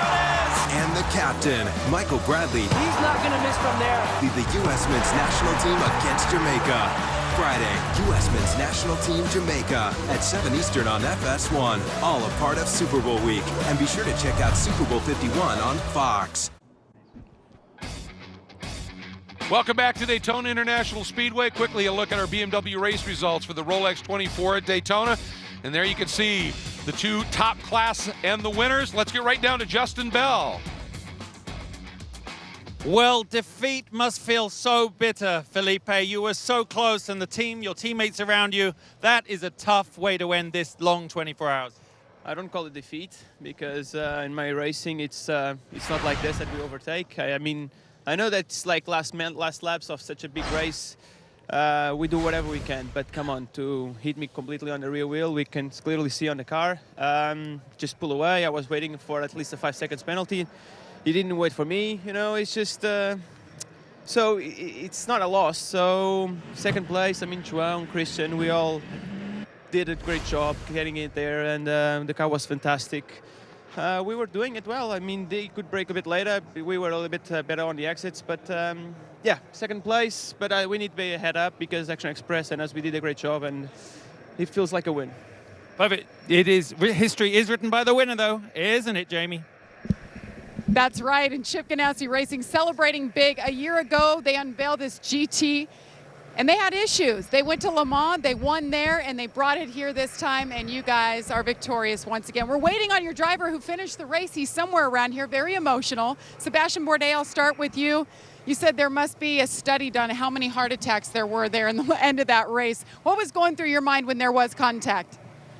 A whole lot of things which I couldn't probably not describe on TV, and you know, just all I know is I was dreading the moment I was going to come to the pits, and as soon as I arrived, it was about 20 minutes left, and I started to look at Joey, and he was about as pale as I was, and yeah, no, it's very uncomfortable, and you know, just couldn't be any more proud of these guys and Ford and Chip Ganassi Racing, and you know, I mean, Dirk is. I think my spotter just sent me a message saying that he's a stud, but his name right. That's about it. It just unbelievable the job he did at the end to make it stick. You guys have done so much together, Joey. You've been a part of some great teams. People are used to seeing races end at 4 or 5 hours. Can you describe what goes through a driver's mind, the emotion, the stress, everything that you go through to get the job done and end up right here in victory? Yeah, I mean, this is a stressful race. You know, you do 3 hours, you go rest for a little bit, you do another 3 hours, go rest, do another 3 hours. So you got to be, you know, on your game. But, you know, really this race was all about the people we have behind us, the guys and the gals, Ford Chip Ganassi Racing, Multimatic, Roush Yates, Michelin, Ford Performance, everybody that's helped us out. I mean, these guys, look what we did in 1 year. You know, this is the first race was 1 year ago with this car. So, you know, we've won Le Mans since then. Now we've won Daytona. I told my family, I told my wife and kids, I said I had a good feeling about this before I even left home, and it all was playing out. I was telling you, it's all playing out the way we thought, and just had a good race car. We kept it clean. We did what we needed to do, and Dirk, he was the man at the end. He got it done. He was in a tough situation, and he made it happen. So thanks to my German brother from another mother, he pulled through, and we got another one here.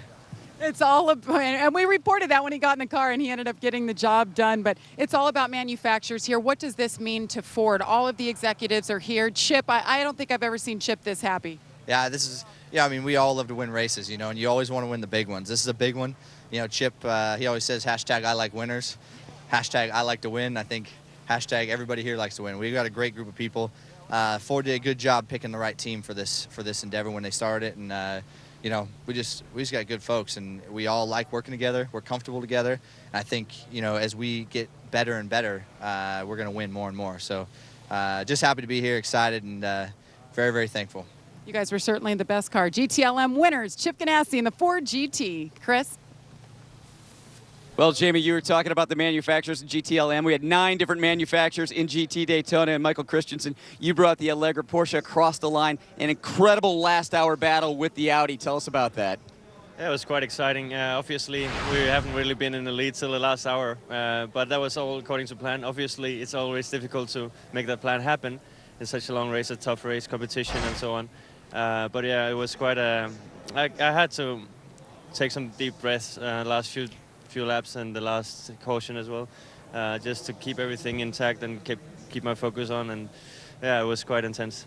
Danny, you're a champion in a challenge series, but you come here, you get your first start at Daytona, and you get a win. Could you have ever imagined that? Honestly, I mean, 2 years ago I wasn't racing, so Carlos de Quesada gave me this opportunity to come back into the Cup Series. I won that. He gave me this opportunity to race with Michael and the rest of the guys and a young driver lineup, and he believed in us, a young driver lineup. And, you know, it's only fitting that the last hour of the race ended like that, because this whole thing's been a dream. Allegra Motorsports won the race 10 years ago. This is the 10-year anniversary. Carlos is running with his son, Michael. I mean, just all Cup champions from the IMSA Development Series. It could not have worked any better. And Carlos de Quesada, Michael de Quesada, and Jeff Lazar, they're so excited, they went to the wrong victory lane area. Yeah, pretty amazing. Just some quick reference points for you. 27th Rolex 24 class win for Ford. 77th class win for Porsche. It is, as Jamie said, all about the manufacturers. But how about those drivers?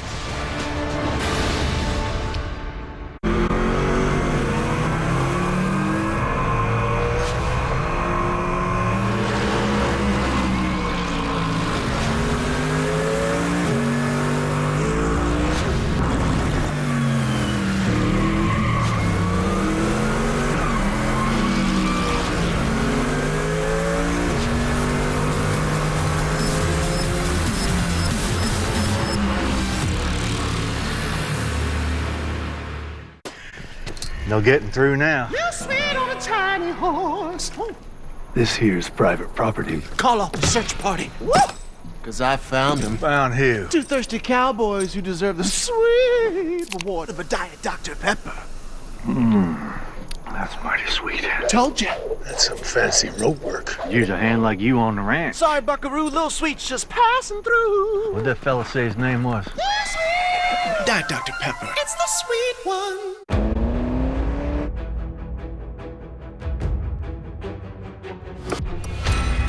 Inner drive engaged. Okay, team. Right hander coming up.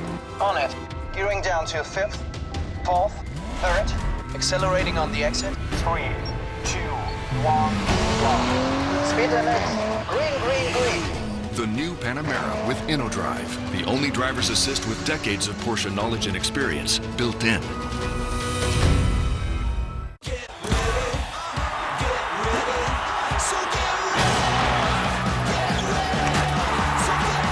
Biggie's basketball. Tuesday on FS1. Drives to the hole and in. Andrew Travis and the Bulldogs are determined to avenge an earlier season loss at the hands of Marcus Foster and the Blue Jays.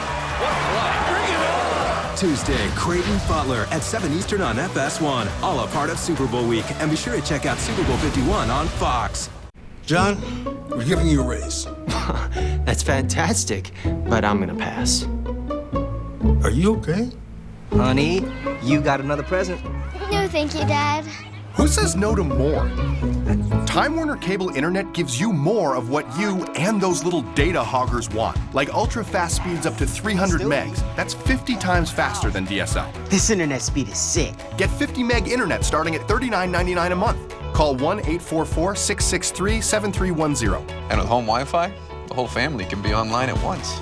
Great for kids to stream scary shows while not cleaning their room. You'll also get our exclusive 1-hour arrival window, a money-back guarantee, and there's no contract to sign. Get 50 meg internet with no data cap starting at $39.99 a month. Plus free installation and access to over 500,000 TWC Wi-Fi hotspots nationwide. Would Rex pass up more beef stew? I don't think so. Say yes to more. Call now. The 55th running of the Rolex 24 at Daytona is now complete. And what a race it was for 24 straight hours. It's time to take a look at our Audi move of the race. And guys, really, it has to be that last, couple lap pass for the lead and prototype.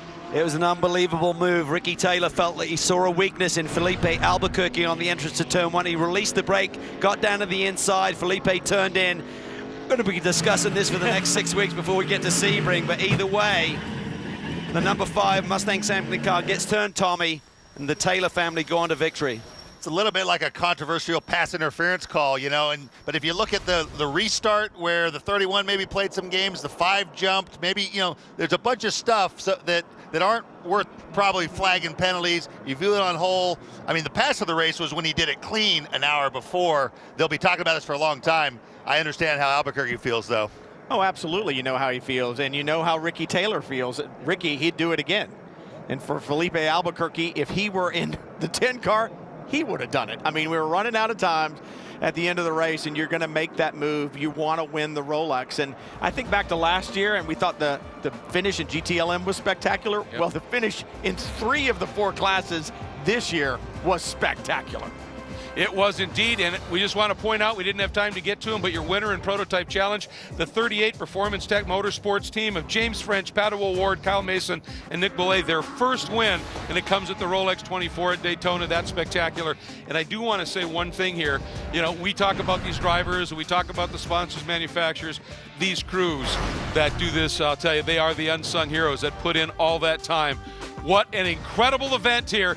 Again, for everybody at Fox Sports that has been part of this production, a huge thanks. 24 hours of racing, and what a show it was. Next time we'll see you 6 weeks from Sebring. Until then, take care, everybody. For our 14 Monster Jam superstars competing on the Monster Jam FS1 East Championship Series, the road to the Monster Jam World Finals 18 starts tonight. The Alamo Dome in San Antonio, Texas is where we are, with over 50,000 screaming Monster Jam fans ready to see who jumps into the lead. Racing, wheelies, freestyle. Don't miss 1 minute of the action, and it all starts next.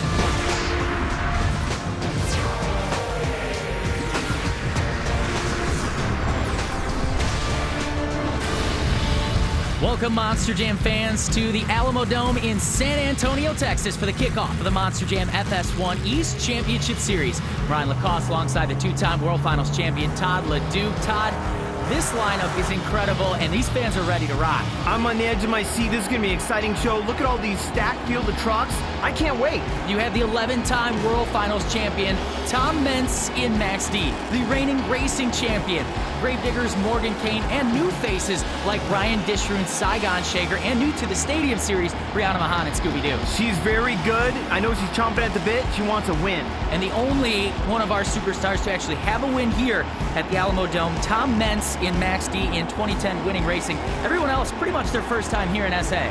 It's the first show of their series. Everyone's a little bit nervous. Let's see if they can put it together. But here it is. Qualifying is going to be very important. Only the top 8 make it to the racing. The rest of them all go to the wheelie competition. 6 points on the line for our wheelie winner, and then 14 points are on the line for our racing winner, as well as Monster Jam Freestyle. 14 points on the line. Here's the lineup, too.